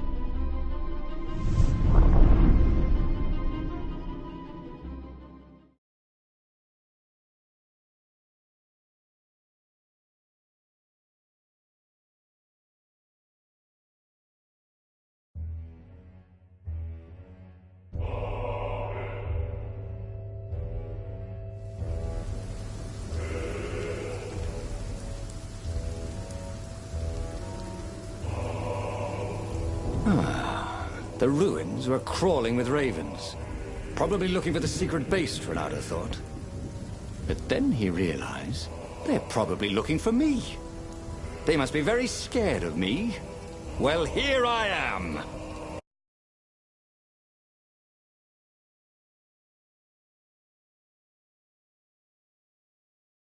You are the honest warrior ever, whispered the Iblistone.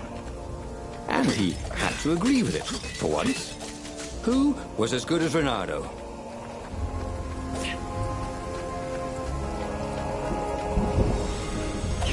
He was practically sure he'd find something useful in one of these things.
Renato wondered if it wasn't cheaper to build bridges and stairs.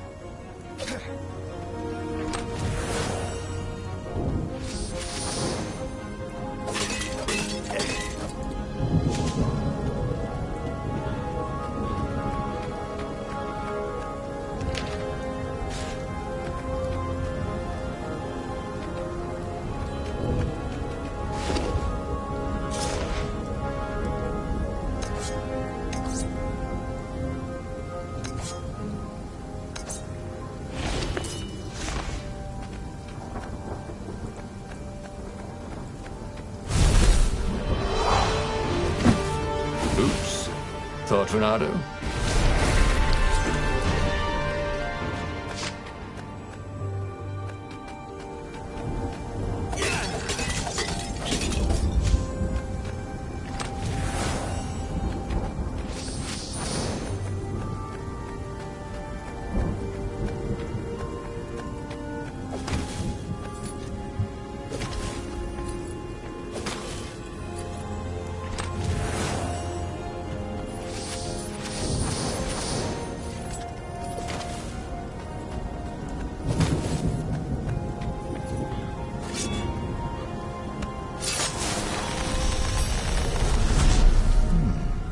He hadn't noticed that path before.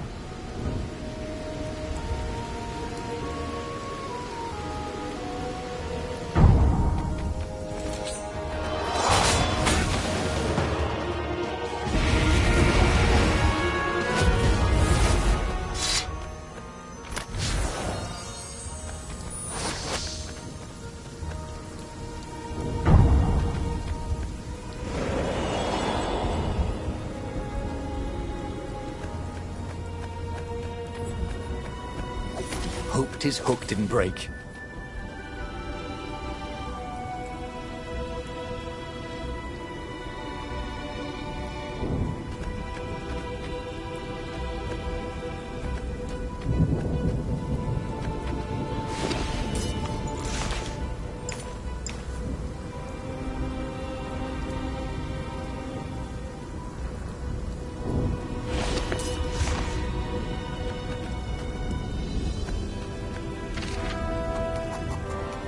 Cool.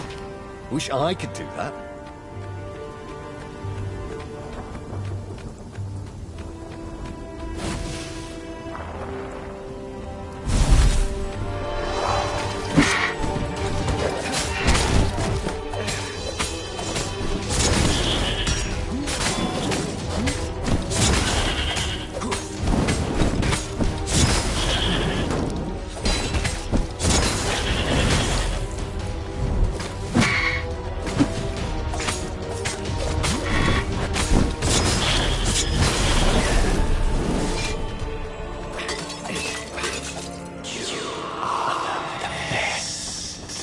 Urged the stone.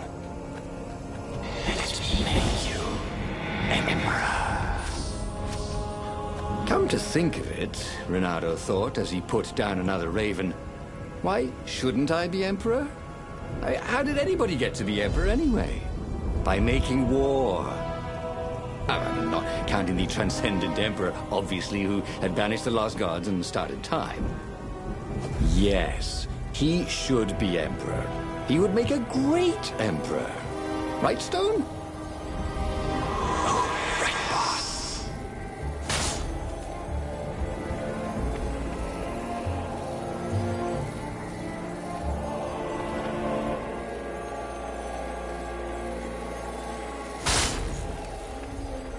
Sleep tight, thought Renato.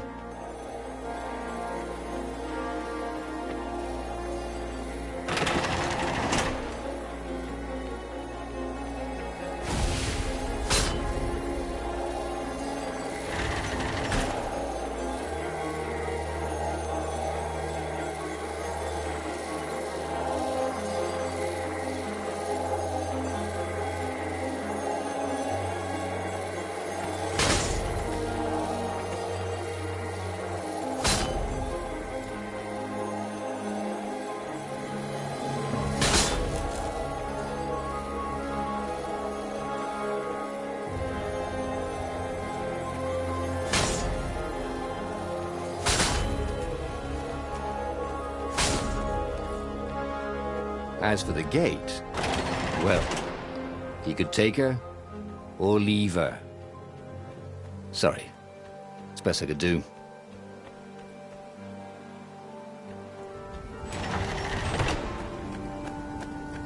The long stairs. So he was close to the rebel base. Nothing was on fire.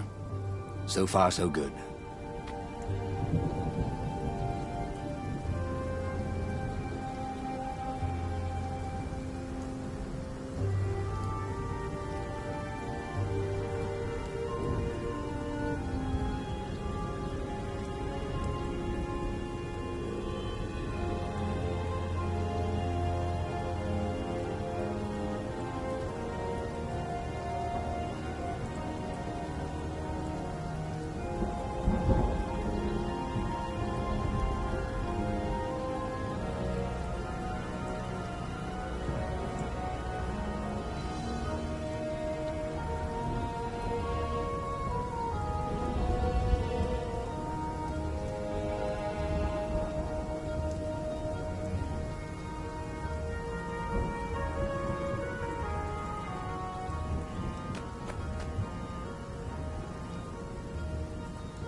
Personal space?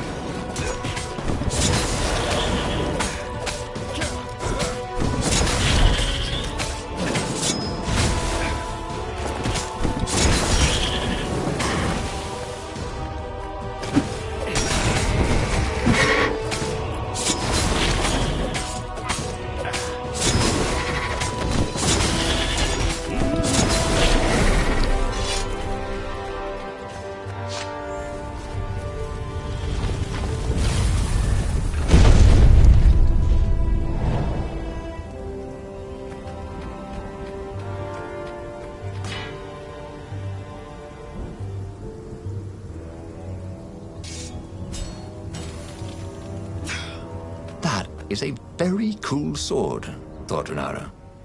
No, seriously. He couldn't feel his paw anymore.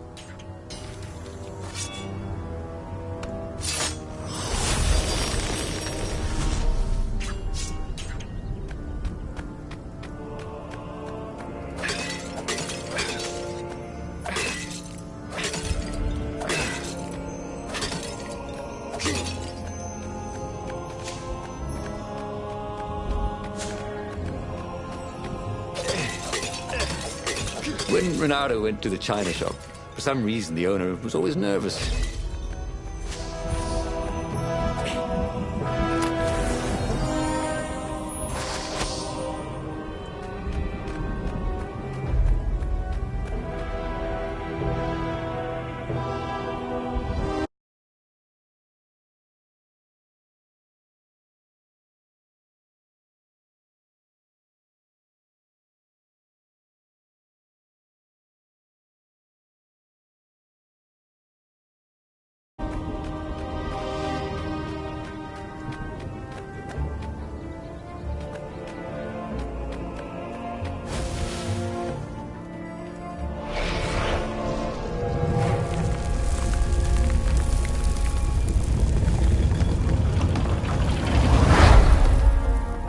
Renato strode into the council.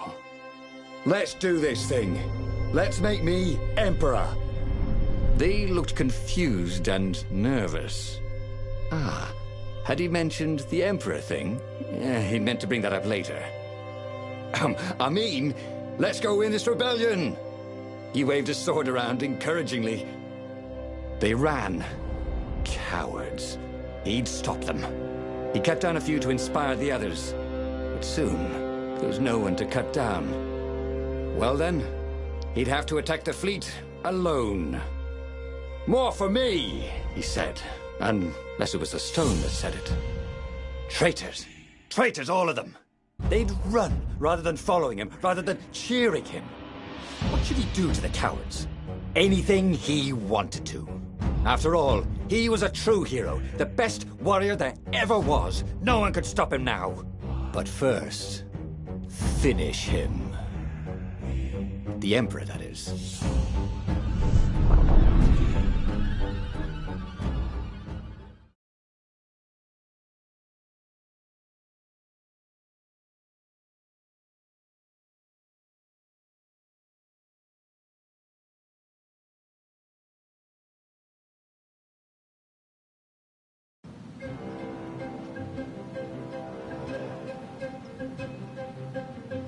Where was the rebel fleet? They weren't even trying an assault.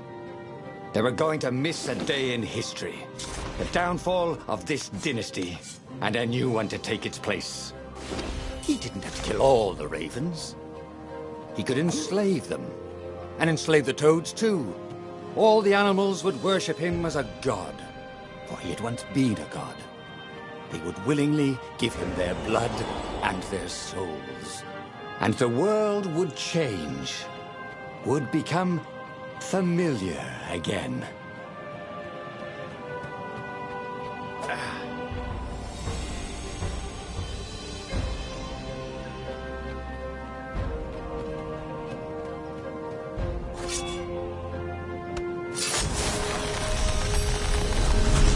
Or I could go that way, he thought.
The rock felt hot in his hand. He could feel its secret power.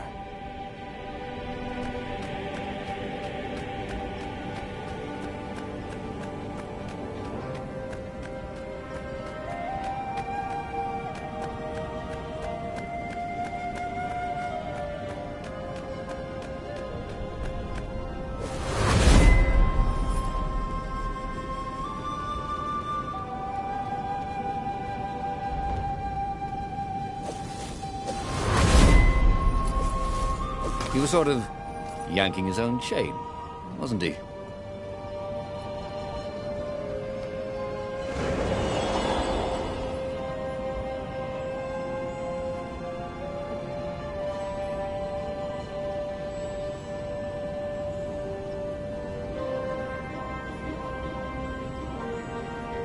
Reynardo was glowing with dark power. Already the sun had dimmed. He could do anything, he realized. He could wrap the island safely in smoke again. He was beyond a hero. He was going to become a god again.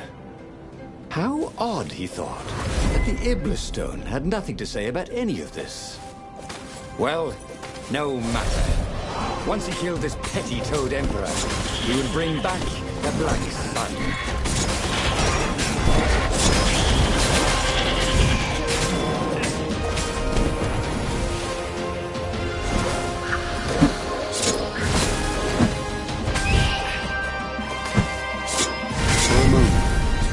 Wished that somebody had been watching.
Take a leap of faith, said the inscription.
found the Emperor and the Council huddling by his ship, plotting. They saw him and cowered before him. Back to hell, fiend! Croaked the Emperor desperately. In the name of the Transcendent Emperor! Croaked the speaker. They held some arcane items he didn't recognize. He simply flexed his will and sucked their souls out of their bodies. And Iblis exulted. It is finished. And the void that had been a mere stone on a sword expanded. It stretched and ripped like a vast womb.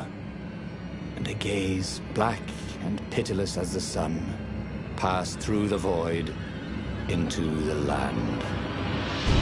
And so time ended.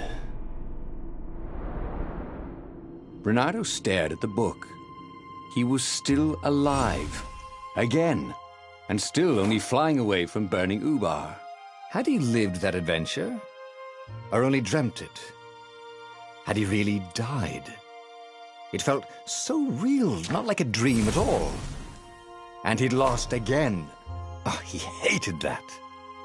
But he had made different choices. And he'd lost in a different way. It was the book, wasn't it? Oracles showed you your destiny. But this was showing him different ways he could die miserably. Thanks a bunch, book, he thought. But these were destinies that he did not have to fulfill. But he'd learned another true thing. The Iblis Stone was evil. It would try to corrupt anyone who used it.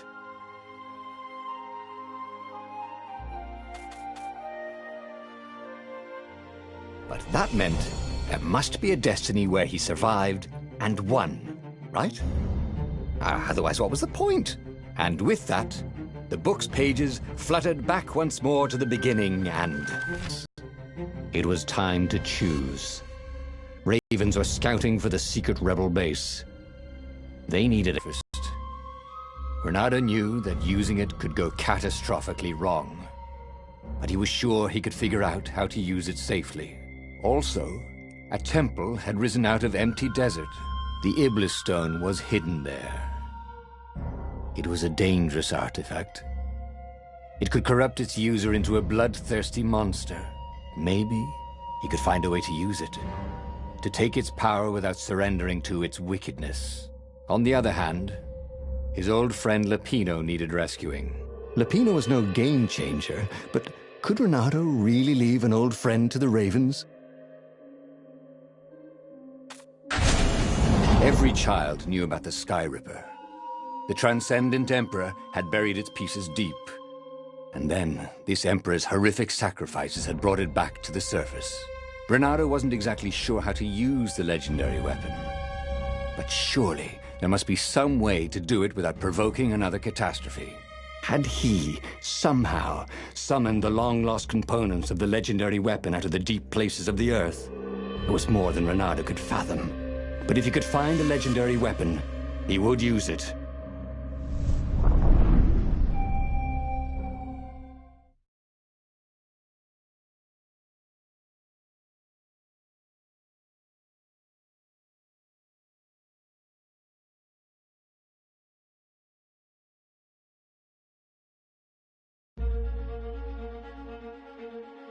As he set foot on the island, Bernardo could not help but feel a tinge of guilt. He'd left Lapino behind. He hoped the Mad Rabbit had somehow escaped the Ravens.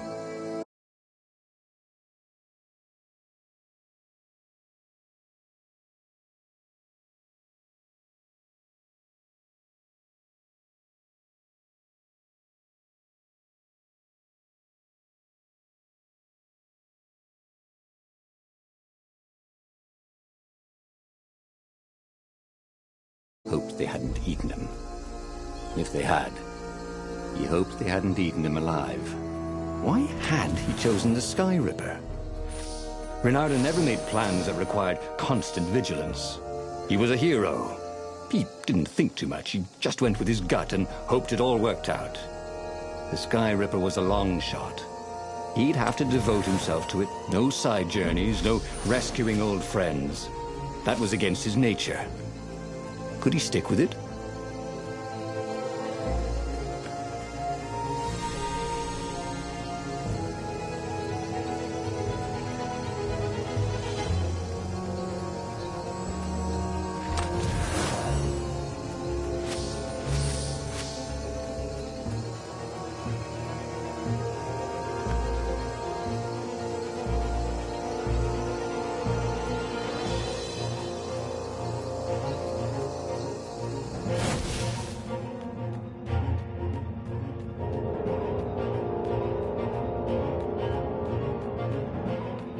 People had laughed at the government workbench placement program, but you could see the benefits everywhere.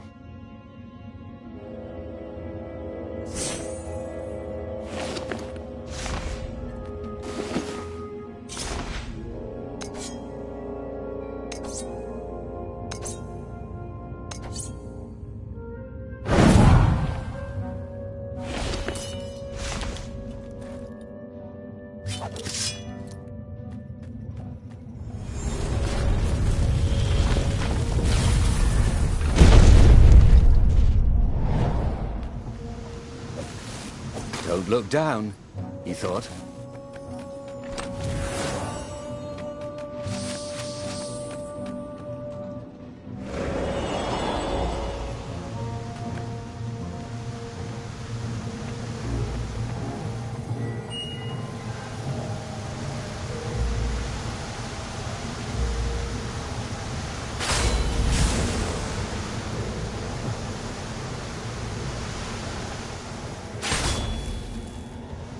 Renato hated gogglers, but it freaked him out to cut them.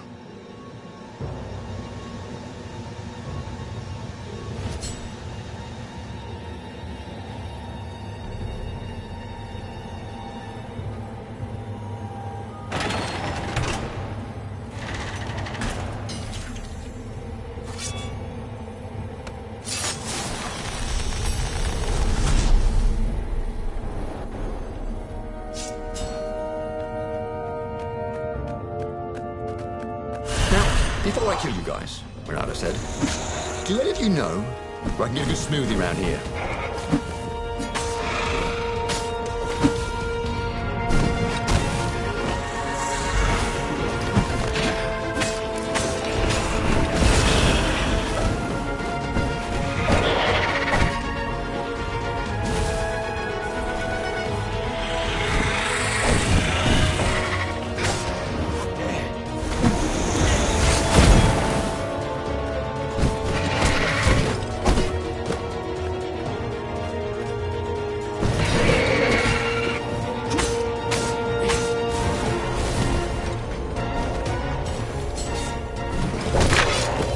Sharp?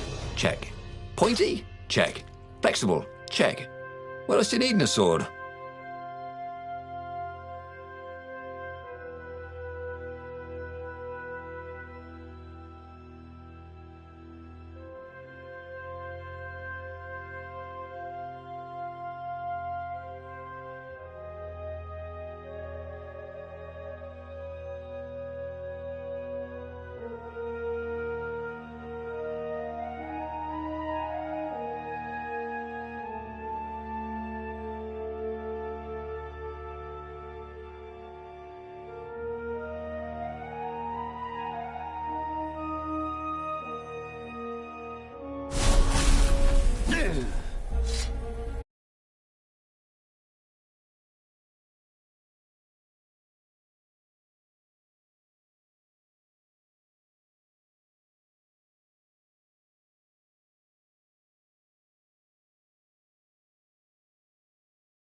I should go, he thought.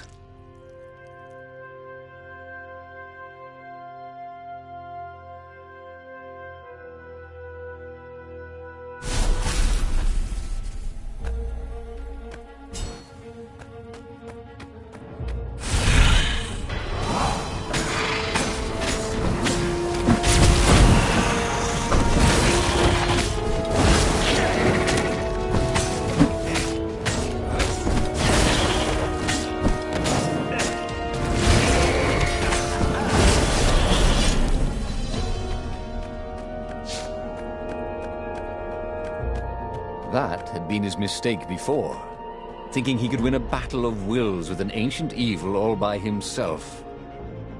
He had to be cleverer than that, or braver, or something.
The mysterious sword from the east made you so fast you could catch a fly with your chopsticks.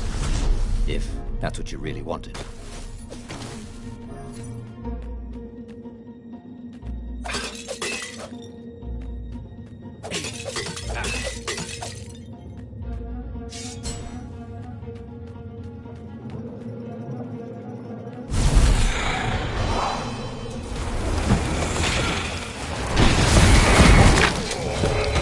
Where Renato went next, we cannot follow.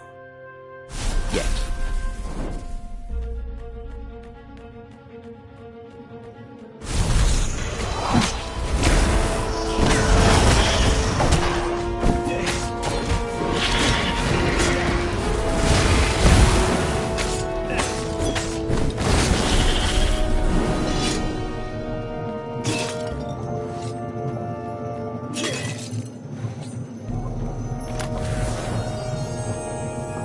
This one looked familiar. Had he lost this one in a card game? Welcome back, he thought.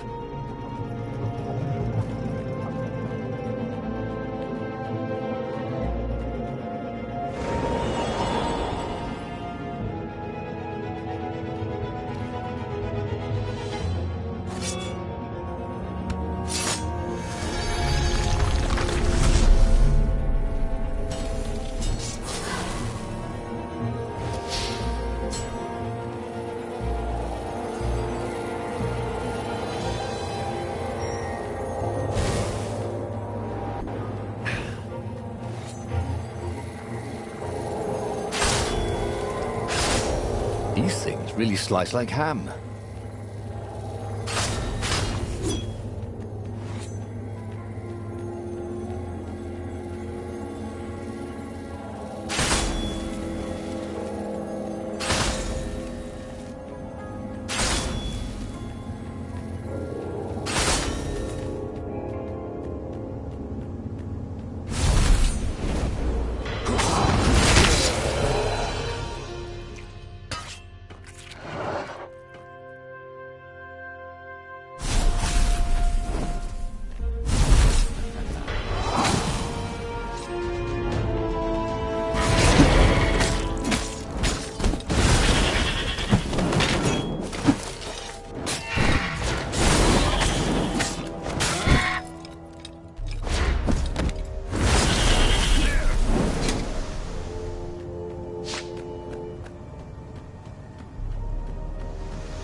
Ah, a puzzle. Renato loved puzzles. Except when he couldn't figure them out. On the other hand, if there was a puzzle, it was probably meant to keep people away from something good.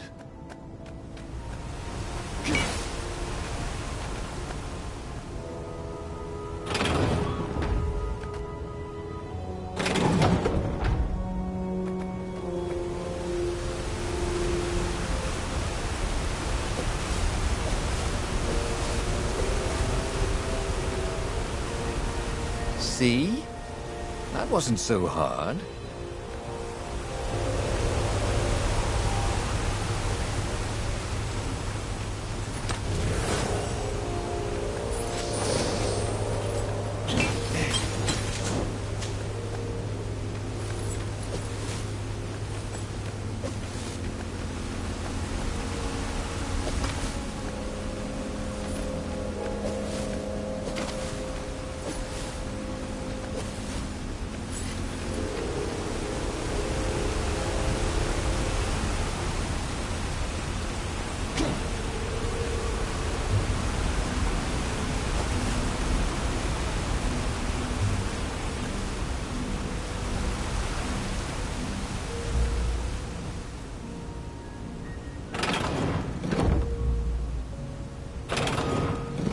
See? With enough leverage, you could go anywhere.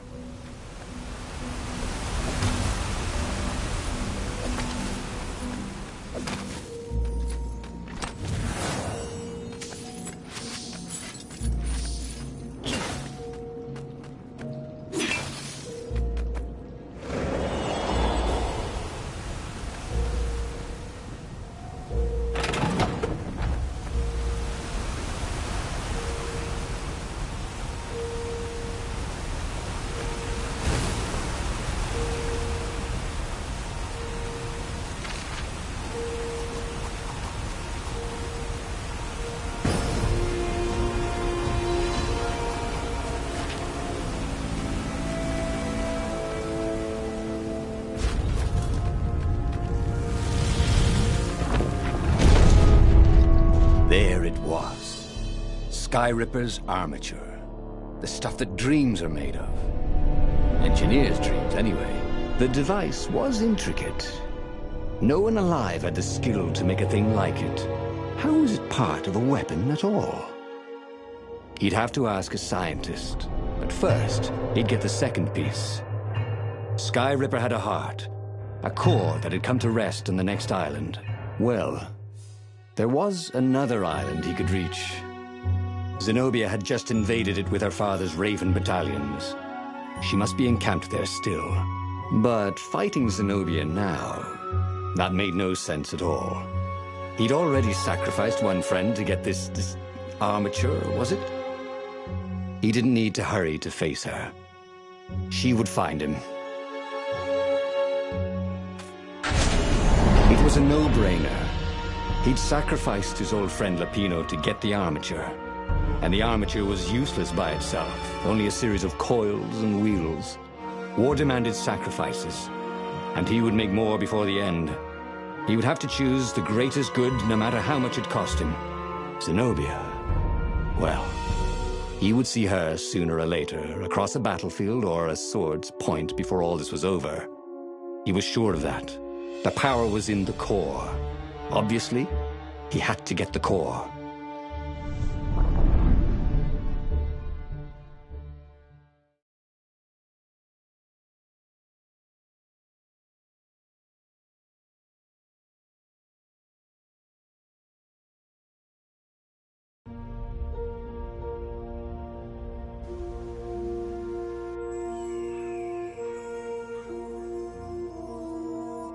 Doubt sunk in before he was even out of sight of the Farfarer.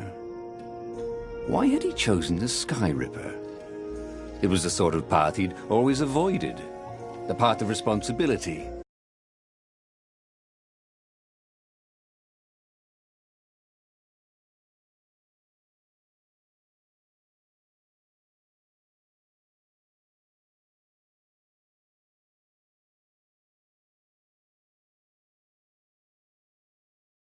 Seriousness. Had he Grown up? He didn't feel grown up. He'd made this decision from his gut, like he always did. Somehow, he'd impulsively decided to stop being impulsive. Did that make any sense?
The lead raven?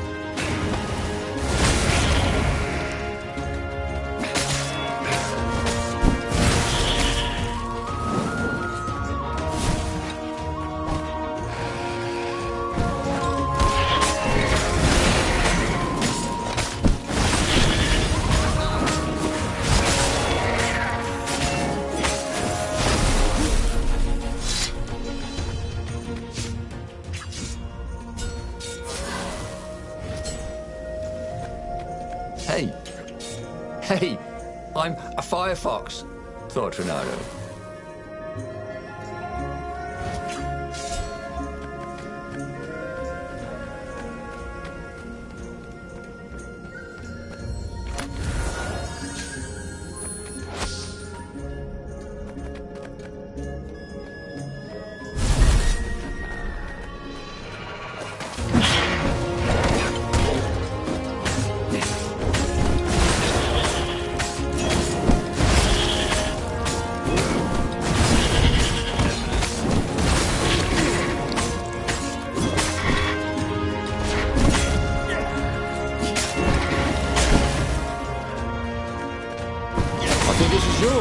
Said Renato.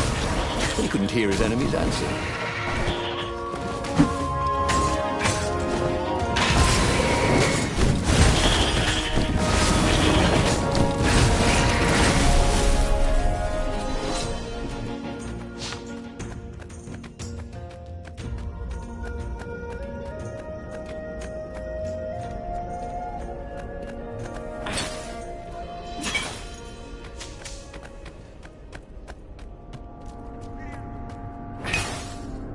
There was something sour in the air. Like the earth had ruptured over something that had been fermenting for a very long time.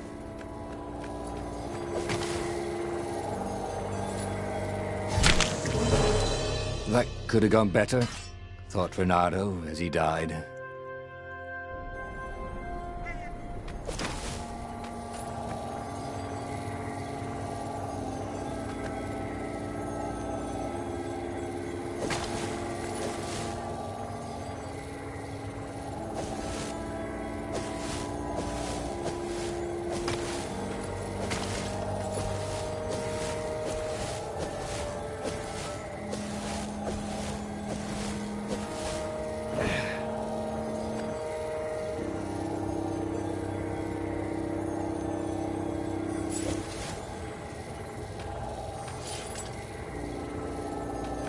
He'd once met a pirate captain.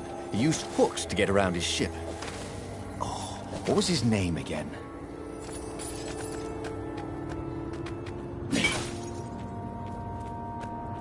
There were fewer and fewer trees. There were only these huge crystalline growths. Had those been here before? He no longer heard birds except for the feverish cawing of the ravens when they attacked. He couldn't smell the small animals of the forest, the mice and rabbits. Where had they gone? And he was getting hungry, too. This was an unhealthy place to be.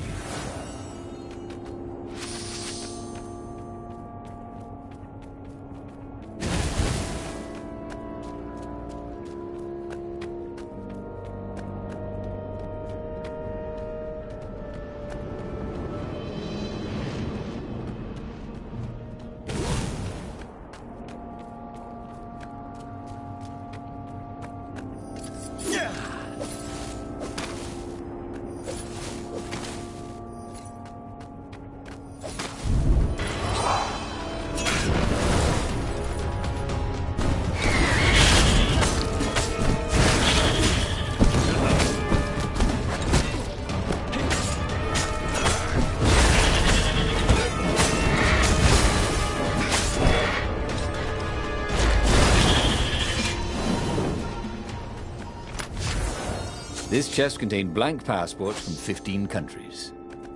And something useful.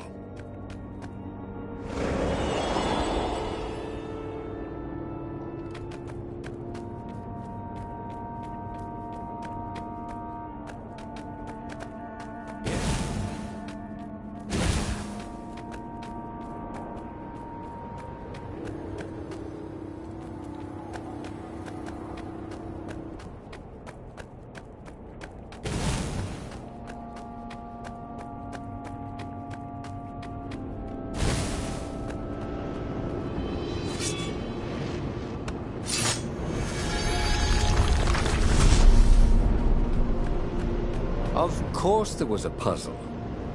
You couldn't expect the Transcendent Emperor to bury a god's eye in a leather sack where anyone could pick it up.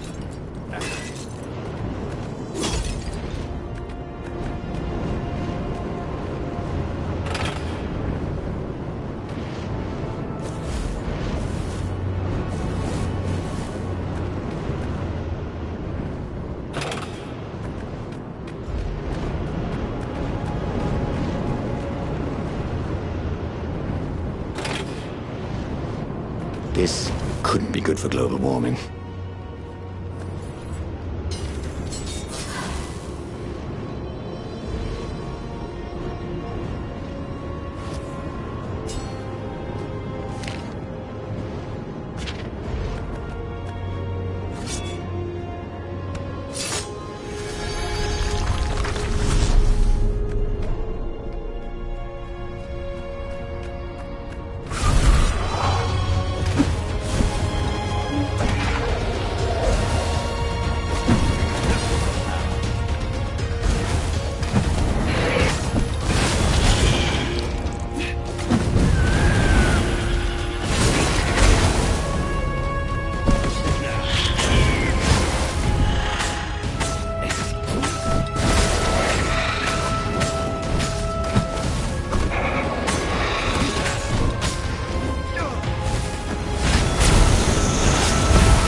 The 20-sided core made him feel physically sick.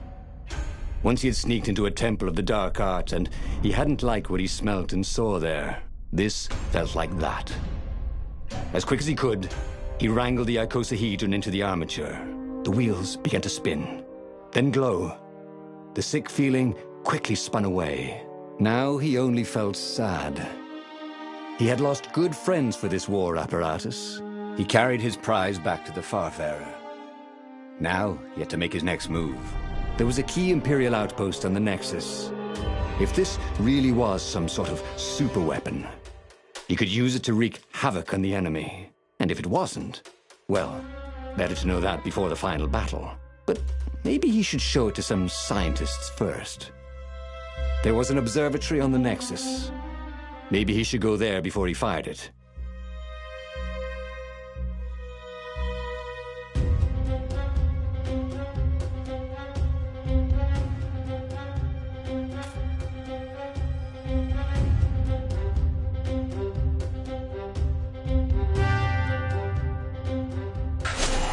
Renato had never been much of a student.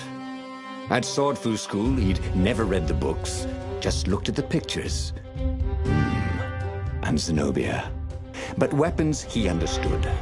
His gut told him that the Skyripper would work great. He would use it to take out the Imperial outpost. And what's the worst that could happen? The thing wouldn't work, and then he'd take it to the scientists, right? Renato actually could think of a few things that were worse, but he would make sure they didn't happen this time. Right? Exactly.